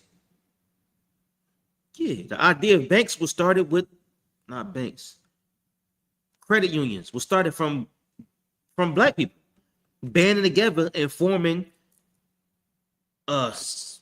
Man, Tazak know the name of this word, but he called this something. Shout out to Tazak. But it's like when we all put our money together in some type of pot, and we would put $200 a weekend, and by the end of the month, all of that money goes to you, and then the next month we would do it again. All this money goes to them. We invented that idea of taking that money, putting it together, and the idea of credit unions, labor unions, loans. All of that come from us. The idea of it comes from us banding together, financially, spiritually. All of that comes from us. You know what I'm saying? But we don't honor it. Most High Christ. You still in that scripture? Yes, sir. Go ahead. Okay. Yes, sir. For I saw the captivity of my sons and daughters, which the everlasting brought upon them. Mm-hmm. Verse 11. All right. that's another heavy scripture. I'm trying to get to the meat and potatoes, so I'm gonna drop that. If I could, I buy it. I'm gonna get Proverbs 12 and 24.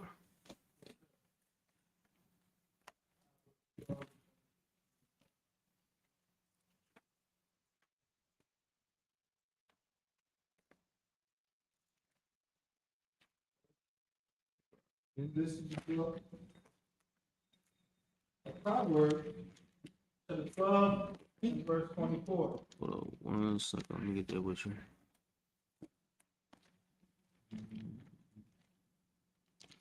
One second. Go ahead. The hand of the diligent shall bear rule, but the slothful shall be under tribute. Break it down, I buy it. Right? The hand of the diligent shall bear rule, meaning, if you stay steady in your craft or in the work that you're dealing with, you'll rule over top of that. Mm-hmm. But but the slothful shall be under tribute. But if you are not, if you're not doing the work that you should be doing, you're going to be under somebody's service. Yes. Remember we talked about tithes and tributes, right? Yes, sir. Who pays tributes? Tribute. Another nation pays tribute to another nation. Strangers, Strangers. right? So now the slothful pays tribute, meaning the one that's diligent, the one that's working, the one that's confident in his work, the ones that continue to move forward, they'll bear rule. And the ones that are lazy, they'll be taken over, right? And you can see what happened with us. We pay tribute every week. Every time we purchase something, every time you swipe your debit card, you pay tribute. Every time you get a check, you pay tribute. Any taxes you pay is tribute. Sales tax, we pay tribute on sugar. Sugar tribute. We pay taxes, property tribute.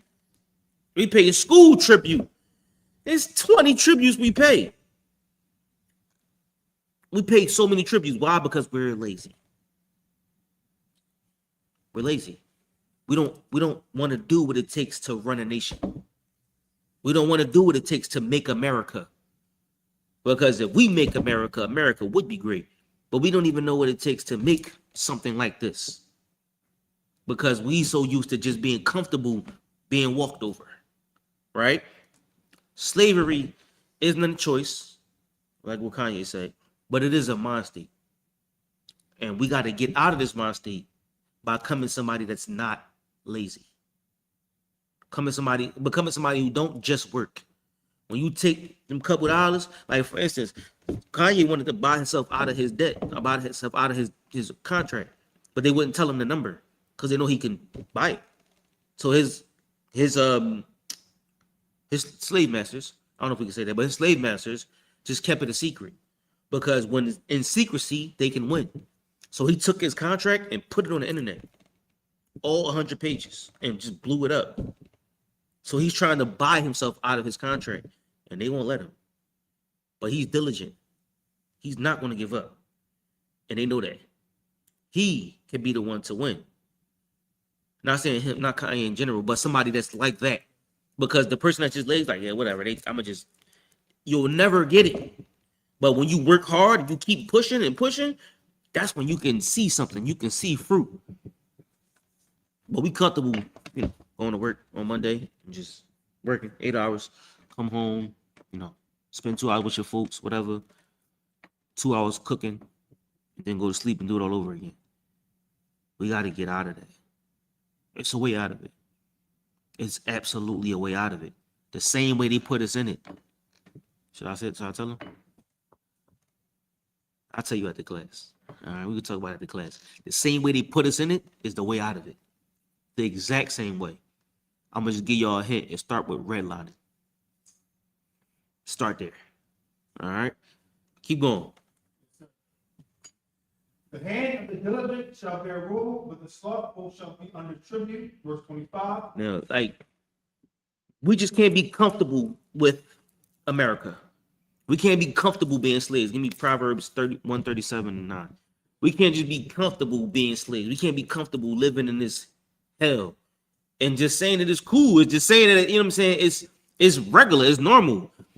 Because once you change your mind state, then we can change the way we live. We can change our outcome. We can change everything overnight.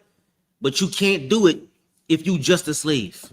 We can't do it if we just in our mind just cool with living the way we live. It starts today. It starts now. The beginning starts now. And all it is just you working in the truth. Bring, like the sister, bring the chips. Shout out to her, because I ain't even eat nothing. You know what I'm saying? I did. I ate a whole piece. You know what I'm saying? But this is work. Shout out to her. She bought some food. You know what I'm saying? And that's the beginning. And then we're going to continue to do more work. And all the work get done, and you're going to see this school turn into a safe haven. A beautiful place where people could come eat, enjoy life, learn, talk to brothers. It's going to be somewhere where it's just, you just never want to go home. Right. But that's because everybody putting their work in. And then we build one place like this, we can build 20. We can build schools. We can build jobs. We can make jobs. We can create jobs. We can create all type of stuff. But you just got to say, I don't want to work at the slavery like I do. I'm going to put my work here. We pay the tithes. That way the men above us can do what they do best. They could just go across the earth and teach. And then when they teach, it'll be 30 men just like them. 40 men, 50 men, 100 men just like them. Now those men are going to multiply to 200 men. And you're going to see everything triple. That's just the way life works. But you got to put your money where your mouth is. Put the brick in. The work. That's where it started. What you got? This is the book of Psalms, chapter 137, verse 9. Happy shall he be that taketh and dasheth thy little ones against the stone. No, 137 start at 1. 137. This is the book of Psalms, 137 and verse 1. By the rivers of Babylon, there we sat down. Yea, we wept when we remembered Zion. Yeah, we weep. We weep when we remember our homeland. This is who this? This is David or Solomon? David, I believe, right? This is David, right? He said, by the rivers of Babylon, we sat down. Yeah, we wept. We wept when we remembered when we was home. We was home, kicking it in our homeland when we had our own. When we ain't have to go to work every day. When we ain't had to struggle to pay rent, struggle to pay mortgage, to pay taxes and some debt, some car payment, some stupid insurance. I remember when we was home, we ain't had to worry about that. We ain't had to worry about paying electric or, you know what I'm saying, going to work and building some pyramid or, you know, making sure they goats is fed. We sat by this river, we wept, thinking about home. Go ahead. Sir, verse 2. We hang our harps upon the willows in the midst thereof. When we was thinking about home, we was sitting at home chilling, thinking about home, and we sitting at the Babylon, the river, thinking about Babylon. We just hung up our harps up. We hung up our instruments. Like, you know what? It's like hanging up my headphones. I'm done. I'm done. You know what I'm saying? Like, I don't even want to listen to this. I can't even play no music no more. Thinking about when I was at the crib and I was enjoying myself. Had a good time. I'm done. Go ahead. 3. For there they that carried us away captive required of us a song. Because now, when we here in this place, they require us to sing.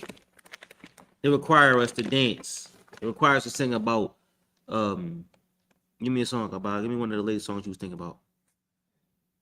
Give me a song you was listening to on the way up here about. Pull your Spotify out, about. What was you listening to on the way up here, man? You listening to Chingy?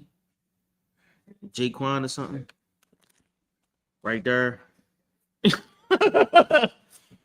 know what I'm saying? Like, you know the song they require of us? Shake Your Booty music. They require, I'll put it like this.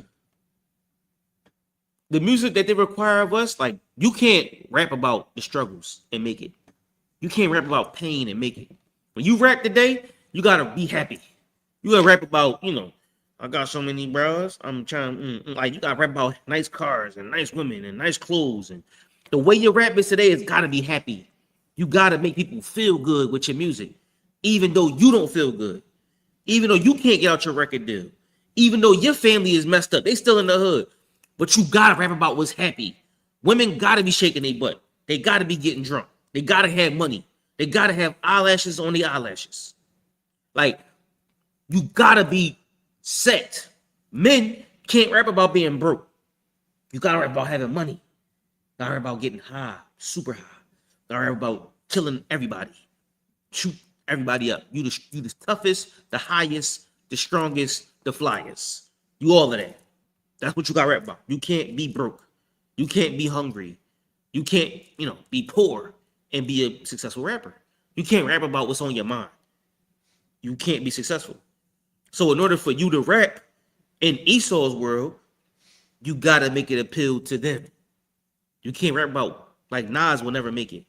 He made it, but he's going to be underground because he don't rap like them. You know what I'm saying? His raps are conscious. You know what I'm saying? Certain people they'll never put on because you don't make Esau's America look better. You dig what I'm saying? Go ahead. And they that wasted us required us mirth. They that wasted us required us mirth. What's mirth?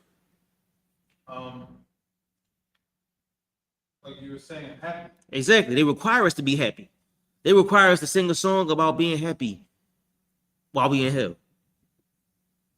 They require us to sing and dance and run around and, shake butts and, throw money. When we in hell, you got to go home and pay your rent. And if you got money, you destroying people to get it. Keep going. Sing us one of the songs of Zion. What's one of them songs of Zion? Sing us one of them songs that y'all Negroes be singing. Yeah, that's what the Edomites saying. Yo, sing us one of them songs y'all be saying. Sing us them sweet load, sweet chariot. Sing us one of them songs. We want to hear them. I don't like that song. Sing me another song. I want a happier song. Nah, not that. That's too sad. I want one of these songs. I want one of them songs where I could dance to. Sing me one of them dancing songs. You dig what I'm saying? They require us happiness. Go ahead. Yes, sir.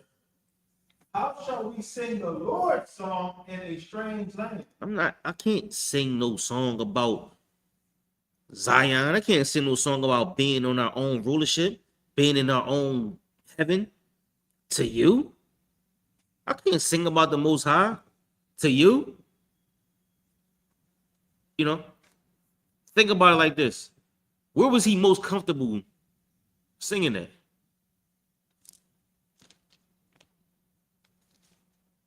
Where was he most comfortable singing at? Oh, David? No, where was he most? Yeah, David. Where was he most comfortable? Huh? He was most comfortable singing in Israel. At the crib. We gave that up. We walked right away from it. We walked right out of it. We just gave it away because we become a homeborn slave. We wanna go work for them. We wanna go sing that song. David is saying, I can't do that. I can't sing for y'all. I don't want to be here. I don't want to deal with y'all like this. I don't like y'all. So I'm not going to be happy. My type of music is different. My type of music is unaliving y'all. My type of music is y'all under my boot. My type of music is me thinking about putting y'all in a full Nelson. You know what I'm saying? Making y'all go pick my cotton. That's my type of music. I can't be happy until I got that.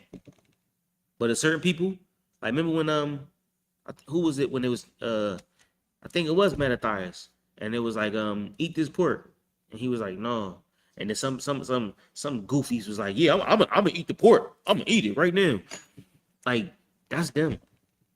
Or when Christ was teaching, and they was calling him.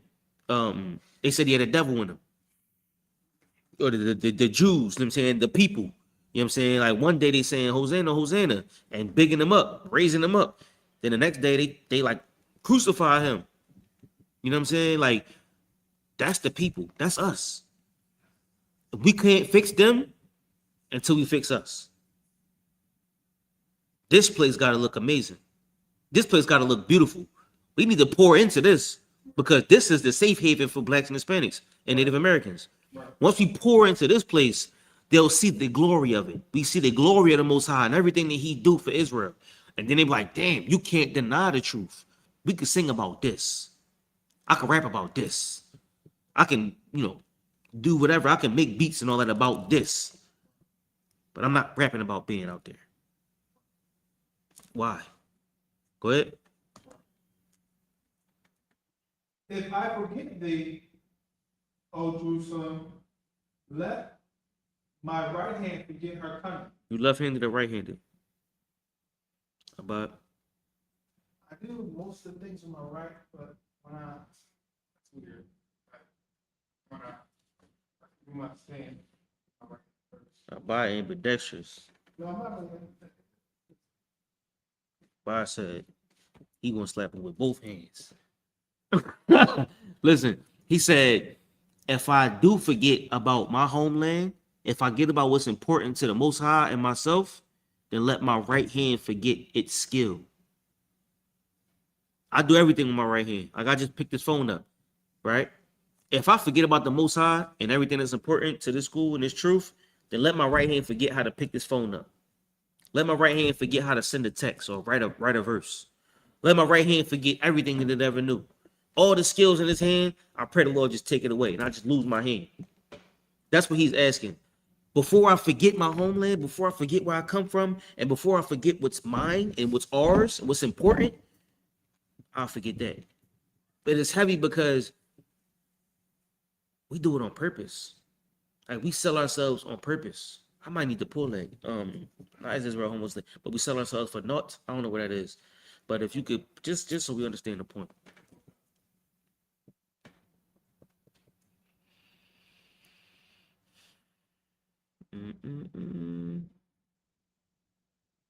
You got it up, bud? That's it. Yeah. Let me get there with you. Yeah, 52 and 3. I'm checking 52. What's on Christ to water? Yeah. Isaiah 52 and 3. This is the book of Isaiah, 52 and verse 3. Go ahead. For thus saith the Lord, ye have sold yourselves for naught, Nothing. Go ahead. and ye shall be redeemed without money. Money ain't gonna fix it. Money ain't gonna change it. Go back to 137. Money ain't gonna get you out of hell. Money ain't gonna save you or change it. That we read earlier. Go ahead. 137. This book of Psalms, 137. We're gonna run through this and then we're gonna get up out of here. Go ahead. We did have one question. Oh damn. Why didn't you say that? Okay. I was just saving it because it was a small one. Go ahead. What's the question? I wanted you to finish it. But it says the question is this is from a young man Maurice. It's not. I know birthdays is a sin, but is there any precepts for it? If he's still online, tell him to put a 1 in the chat. Young man Maurice, if you're still online, put a 1 in the chat. I hope the show. If he's still online, tell him to put a 1 in the chat. And I'll give him his answer. Okay. All right. Bye. If you could do me a favor, right? If you could run upstairs real quick over here, and it's a book. Grab the Satanic Bible. Yes, sir. Right? It's a small book. It should be at the top, all the way at the top. Birthdays. All right. Let's do birthdays real quick. The first birthdays was mentioned in Genesis with the baker and the butler, I believe. It was Pharaoh's birthday. Let's see. All right.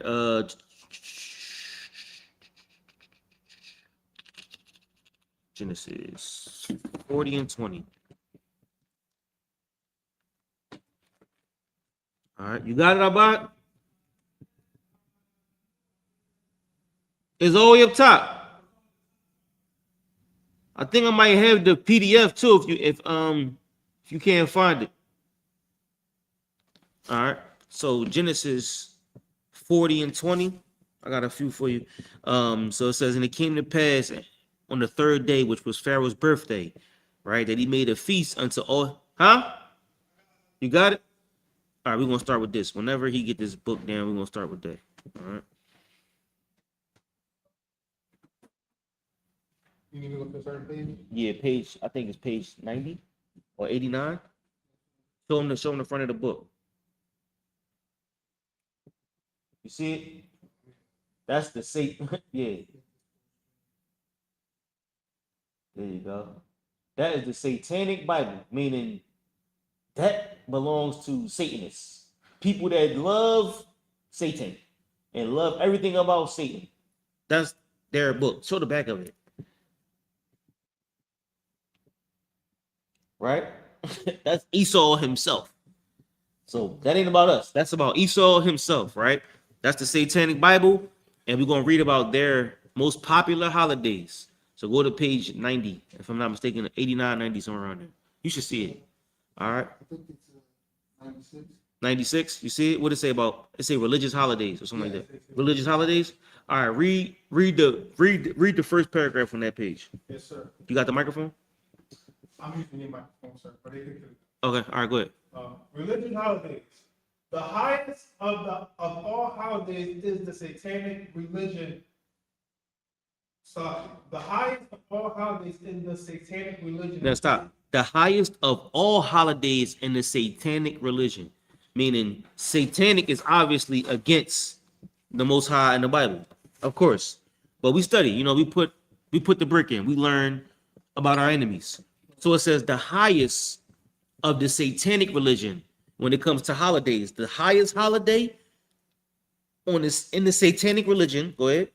Is the date of one's own birth. Is the date of one's own birth. That's the most important holiday in Satanism. Go ahead. This is in direct contradiction to the holy of holy days of other religions. This is in direct contradiction to the holy days or the high holy days of the Bible. Why? Read. Which defy which defy a particular God who has been created in an anthropomorphic form of their own image. Now, the God you create for your birthday, Salakia, but I didn't mean to put you through that. That's a rough word, right?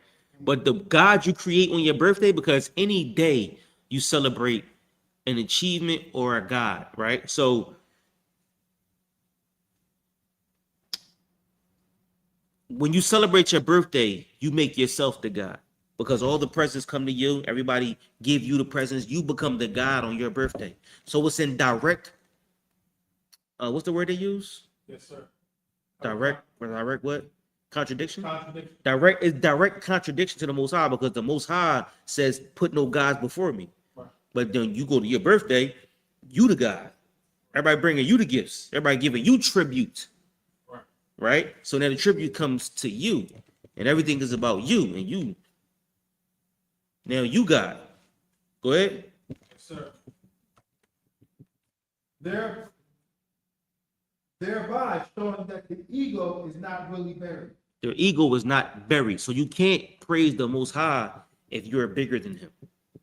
Your ego is taller than God because you can't serve two gods. So if you're the God today, God, the Most High can't be God today because you're God. Keep going.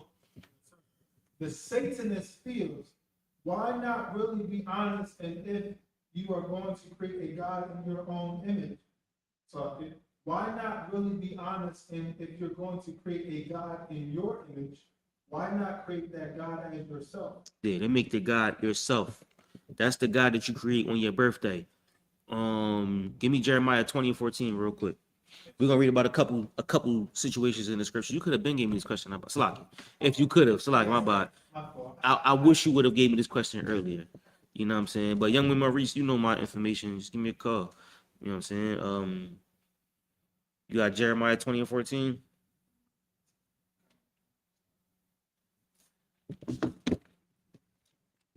Book of Jeremiah, to the 20, verse 14.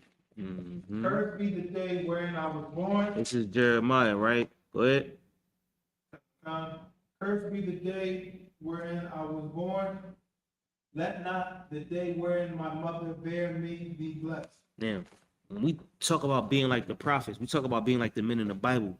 This brother in this scripture saying, cursed be the day I was born. I hate the day I was born. And cursed be the day when my mother gave birth to me. These are the men that we follow. And we like them. When you celebrate your birthday, you're being more like Satanists and not like the men in here. When you see birthdays in the Bible, Pharaoh was celebrating his birthday. The butcher and the baker, if I'm not mistaken, was that the butcher and the baker same time? Let me check. Yes, that was one of them. It was Pharaoh and Joseph. yeah, read that real quick. Give me Genesis 40 and 20 real quick. I just have my hand on it. Just read it down to 23. When Pharaoh had a birthday, somebody died. He cooked somebody, he hung somebody on his birthday. Go ahead. This is the book of Genesis, chapter 40, verse 1. Mm-hmm. And it came to pass the third day, which was Pharaoh's birthday. Mm-hmm. This was Pharaoh's birthday, meaning we didn't celebrate that, but Pharaoh did. But that he made a feast unto all his servants. he said, "Oh, it's my birthday. I was born today. It's February 32nd. Oh, light them candles up. Mm-hmm. All the hoes. I need all the shaky butt hoes. Y'all all come over here. Right? Can I say that on the live? But you know what I'm saying? I need the music. I need you to play that harp. Go get that harp from hanging up. I don't want to play the harp. Go play that harp. You play the harp. You make me a cake. I need a cake. I need you to go slaughter 3 cows. We're gonna put 3 cows on the grill. I need you to go to give me the best of gold. I need all the gold in Ophir. This is Pharaoh speaking. It's his birthday, and he gonna do it big. He gonna be lit. Go ahead. And he lifted up the head of the chief butler and of the chief baker among his servants. Yeah, go ahead. Verse 21. And he restored the chief butler unto his butlership again. This is after Joseph's dream, right? His interpretation of their dream.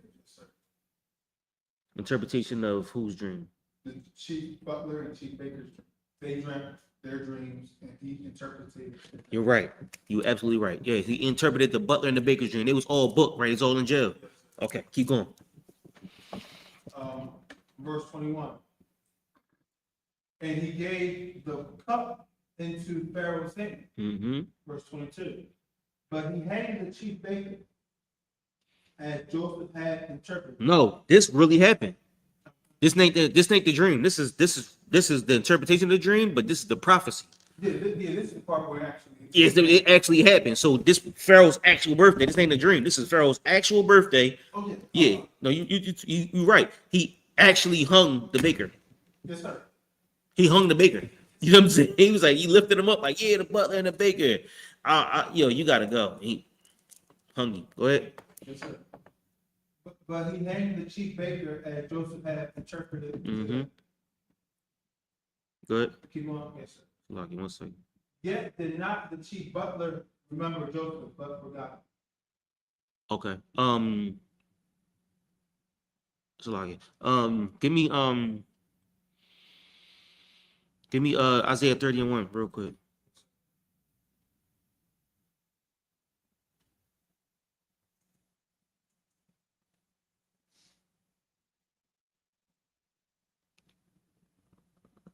This is the book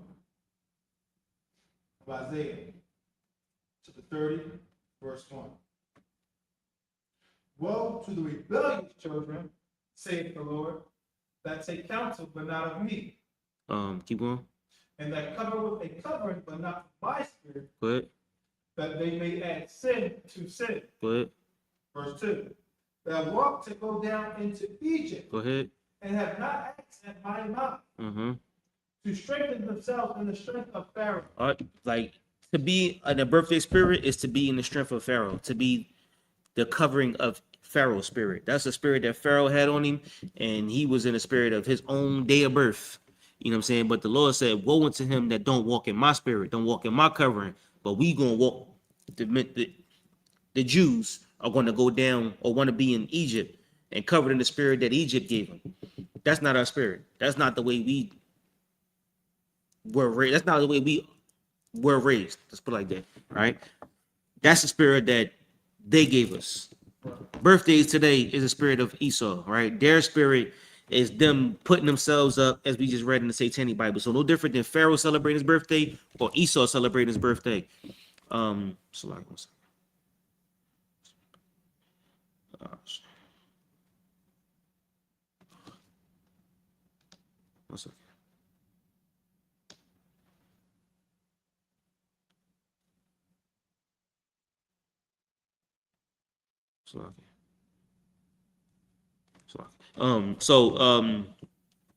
You get the point. What was I saying, right?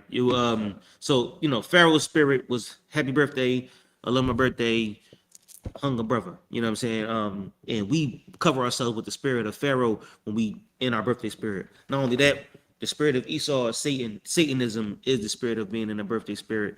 And let me see if I got one more. Give me Matthew 14:1.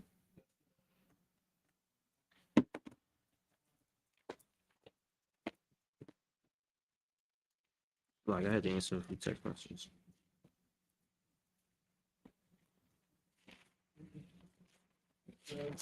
Got it. Yes, sir. But This is the book of Matthew, 14, and verse 1. At that time, Herod the Tetrarch. heard the fame of Jesus. Herod was the king of the Jews, but he wasn't a brother. He was an Edomite. But Verse 2. And he said unto his servants, this is John the Baptist. He is risen from the dead. And therefore to shew forth themselves in him. But Verse 3. For Herod had laid hold on John and bound him and put him in prison. For Herodias. Said, his brother Philip's wife. For John said unto him, it is not lawful for thee to have her. We're gonna read down. Go ahead. Verse 5. And when he had put him to death, he feared the multitude, because they counted him as a prophet. Verse 6. But when Herod's birthday was kept, the daughter of Herodias danced before them and pleased Herod. So he didn't want to unalive John because the people would be upset. But this dog was dancing on him, right? And she throwing it in a circle on him, right? His toga started coming up. So he asked her, what did she want? Right? How could he please her? Go ahead. Okay, verse 7. Whereupon he promised with an oath to give her whatsoever she would ask. He like, damn, I love the way you feel. Whatever you want, I'll give it to you. Go ahead. Verse 8. And she, being before instructed of her mother, said, give me here John Baptist's head and in charge. So it's the same spirit came around in the New Testament. She wanted John the Baptist's head. And that night, John the Baptist was beheaded. You know what I'm saying? So when you think about birthdays in the Bible, you think about just birthdays in general, they were always wicked. They always been wicked. And you can't find a place where they aren't wicked. That's just not our custom. That's not something that we do. That's not something we celebrate. Because you can't put yourself above the Most High or above anybody else. So because you're born today, which you better than the next person that's born on that same day or not another day. So it's like you can't put yourself on we don't put ourselves on a pedestal. Who cares what day I was born on? Praise the Most High. That's what Solomon said. You know what I'm saying? At the end of it, praise the Most High and keep his commandments. That's that. You know what I mean? Any other questions on the internet? How about? Most are great. Shout out to young man Maurice. That was a good question.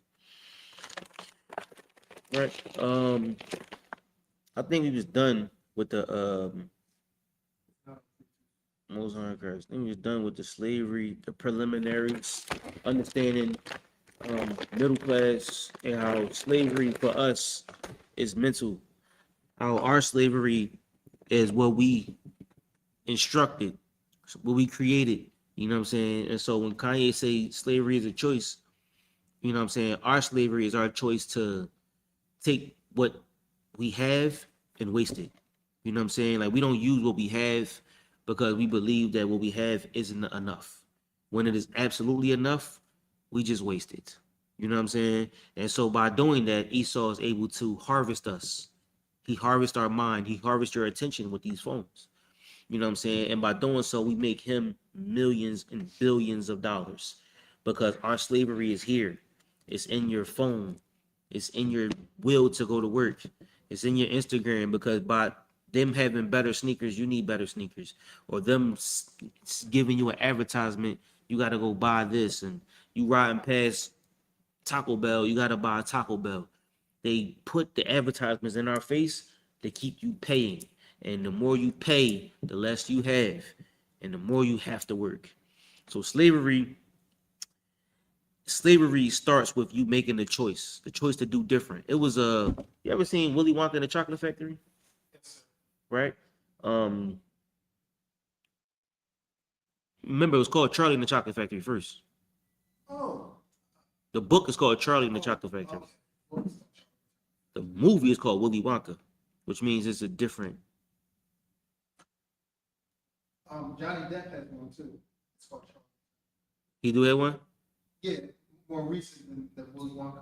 Okay, I see that one. So it was made when you. I gotta see that one. But the way it was made is where though you go into this chocolate factory or you go into this factory, you sign your life away. Remember they signed their life away, right? Then he closed the joint. Boom, real quick. Signed everything away. You didn't even know what you signed. The one girl was like, "Give it to me. Give me the pen. Let me sign it." She was willing to sign her life away, and she went in there, and they was caught up in all temptations. And Willy Wonka didn't stop him. He just told him like, "Yo, don't do that. I would suggest you not to." And the one boy ate all the chocolate, and then the Lord Oompa Loompa was like, "Oh, dickhead." You know what I'm saying? It took him away, right? Like you had to fight your temptations, right? And everybody's room was tailor-made for them. They all perished in the room that was made for them. And Willy Wonka didn't stop it. He knew what was happening. He just looking like. Now, even Charlie stole the joint, right? But the whole point of the movie is he put it back. So even when we tested, the whole point of a test is to have the ability to fail. You dig what I'm saying? And we fail with flying colors. Every day, Oompa Loompa come and sing a song about us because we continue to fail. One day, we're going to get that gobstopper back, and we're going to bolt through the building with the little flying shuttle, and the Lord going to give us the chocolate factory. He going to give us the Garden of Eden. He waiting to give it to us, but we just getting caught up in chocolate rivers. You know what I'm saying? So with that being said, man, that's my time, man. It starts in the mind.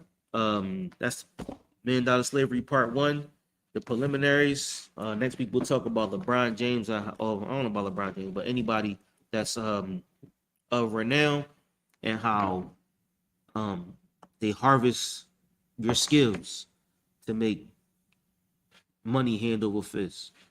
You know what I mean? We're gonna dig into the scriptures and see what the Lord tell us. With that being said, we're gonna pass the class off to priest and officer, prophet Abad Hayah. The priest and officer,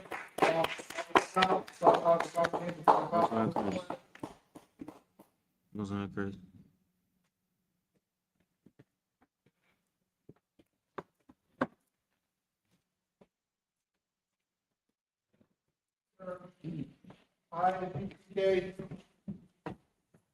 I.S.U.P.K security announcements. We have the Israelite School of Mirror Practical House at 1 West on 25th Street, Harlem, New York. Under command of YAHANNA. Move with your brother and sister. When your brother and sister come to the school, they're offering us for 6 months. They're part of research only. They're here to shed themselves the world. They need verification to teach oriented. After 6 months, my brother and sister has an interest in particular topic, he or she must be the ritual from the head to speak to a brother and sister. There's another 6 months in which the brother and sister support each other. After this month period, the brothers and sisters wish to live in America at the top, which is a commandment, come with numbers, 18:21, with the Malachi, previously we said, I.S.U.P.K. 10% or pennies and any people will give you gifts to church department, priest, who are for priests, not man. So what's the upcoming holy convocation is memorial, blowing of the trumpets, first day of the 7th month. This year will be Friday, September 11th, 2026. Found in the book of Leviticus 23, 24, 25. It's heavy that the memorial of the blowing of the trumpets is on September 11th. Right, That's heavy. right. I think not walking church building more in my way. Anybody wants to be sure one of us, build church, and then then about to class. We're going to send up the prayers. Sorrow upon how them return to the feet. The Lord's Prayer in Hebrew, but now. Abanau, Shabbat Shemayim, Kodash, I.S.U.P.K, Yahweh, Malakutha, Taba'ah, Batsaka, Haya, Aisha, Barakazah, Kawo, Haya, Bashemayim, Nathalanau, Haka, Lakam, Yawam, Basalaknau, Kabawaknau, Kasalaknau, Kawaknau, Wala'ah, Tabi'ai, Ramsar 1, Kabul, Kawasai Mayan, Ra, Kaya, Look up, Malakwa, Wa'ala, Watapa'ara, Bawalamyam. I'm on English. Our Father, which art in heaven, hallowed be thy name.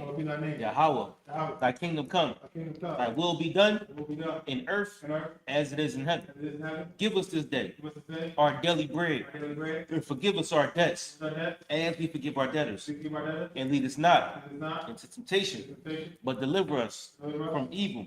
For thine is the kingdom, and the power, and the glory forever. So be it. So be it. This is our power of Hebrew. Yahweh Shem Yahushua, Babakashah, Nathalanau, Haka, Haka, La Pa'a, Kamatala, Kamalwa, Haka, Ataha, Hamataz Ryan, Haka, Hakian, Hamafian, Haka, Arakawa, Tama'al, Lagarashan, Bashem Yahushua, in English. Yahweh, in the name of Yahushua, please give us the power to heal all manner of sickness and all manner of disease, the power to cleanse the lepers, the power to raise the dead, the power against unclean spirits, to cast them out. In the name of Yahushua, thank you. So be it. So be it. And this is to bless Israel. Yahweh Shem Yahushua, Barak Lanawa, YAHANNA, I.S.U.P.K, Bashem Yahushua, in English, Yahweh, in the name of Yahushua, bless us and Israel in school. In the name of Yahushua, thank you. So be it. And last but not least, this is the I.S.U.P.K part in the Hebrew. Barak Atah Yahweh, YAHANNA, Balahaya, Tadabaya, Alawap Yahanna, Ha Alawapya, Ha Serenian, Ha Patafayanian, Ha Kayayaya, Waha Akwafian, Yahweh Shem Yahushua, what I'm in English, Yahweh in the name of Yahushua. Blessed be Yahweh. And Yahushua, and Michael, and the angels, Commander General Yohanan, the generals, the captains, the officers, the troopers, and the sisters, Yahweh, and the name of Yahushua. Thank you. So be it. Sorry, turn. Sorry, the sister be seated. Back to me. Yes, sir. And we're gonna pass it back to Officer Knott for 5,000. Men of Israel, Amadu Shabbat, Amachu, Barak, Yahweh Bashem Yahushua Brakathum, which means Most High bless you in the name of Christ. Yajimatah, Sar, which means to turn. If our cousins, sisters, when you're Amadu Shabbat, got your hand clasped over your other, feet 45-degree angle, head bowed. When we salute, you salute back, smite your chest. Men of Israel, we're going to salute the sisters. Men of Israel, Amadu Shabbat, Majid, Barak, Yahweh Shabbat, Bashem Yahushua, Yajimatah, which means Most High watch over you in the name of Christ. Class dismissed.